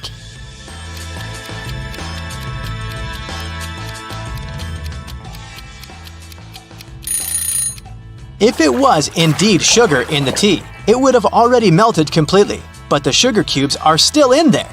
The foam on top of the cappuccino looks suspiciously green. It's probably unsafe to drink it. So, Amy should opt for the hot chocolate. The guide opened the back door of the house and told her to leave and never come back. Amy found herself in the street and saw a car standing nearby with its engine already running. She got inside and decided to drive back to her house. However, it was so foggy that she got lost and ended up in a deserted town. By then, she was hungry, thirsty, and really tired. Suddenly, Amy saw 3 doors leading to different houses. It was written that behind the first door, there was loads of food.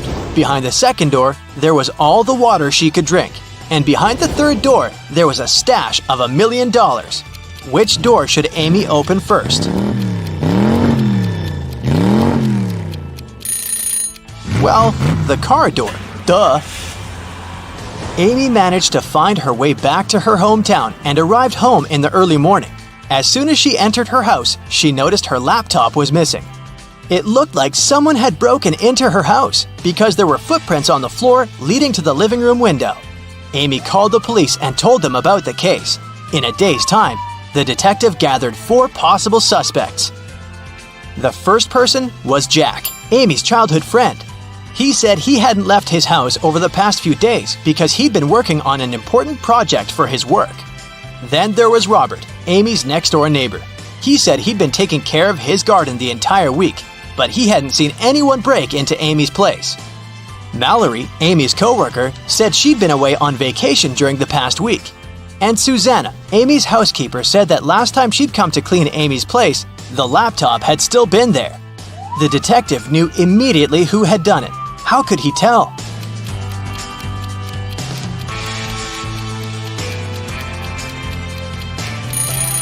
Look at Robert's garden. He said he'd been taking care of it, but the flowers are all withered and dry. Amy's friend Bill called her saying that he had a surprise for her. He said he had won several tickets to the concert of Amy's favorite pop band. He would give her a ticket if she figured out the answer to a very difficult riddle. Amy managed to crack the riddle and got the ticket. The riddle went like this. You don't have them when you're born, but you get them later. In several years, you don't have them anymore, but then they come again. in a different form. Many years later, they might leave you again. What are they?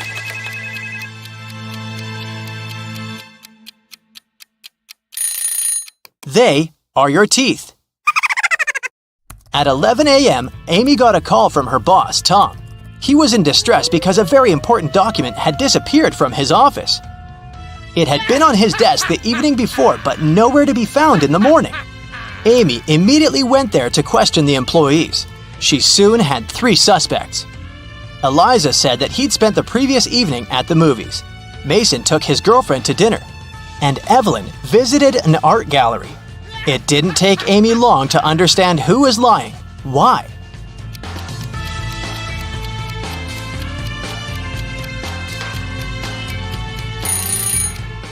It was Elijah. Take a close look at his ticket. It isn't torn.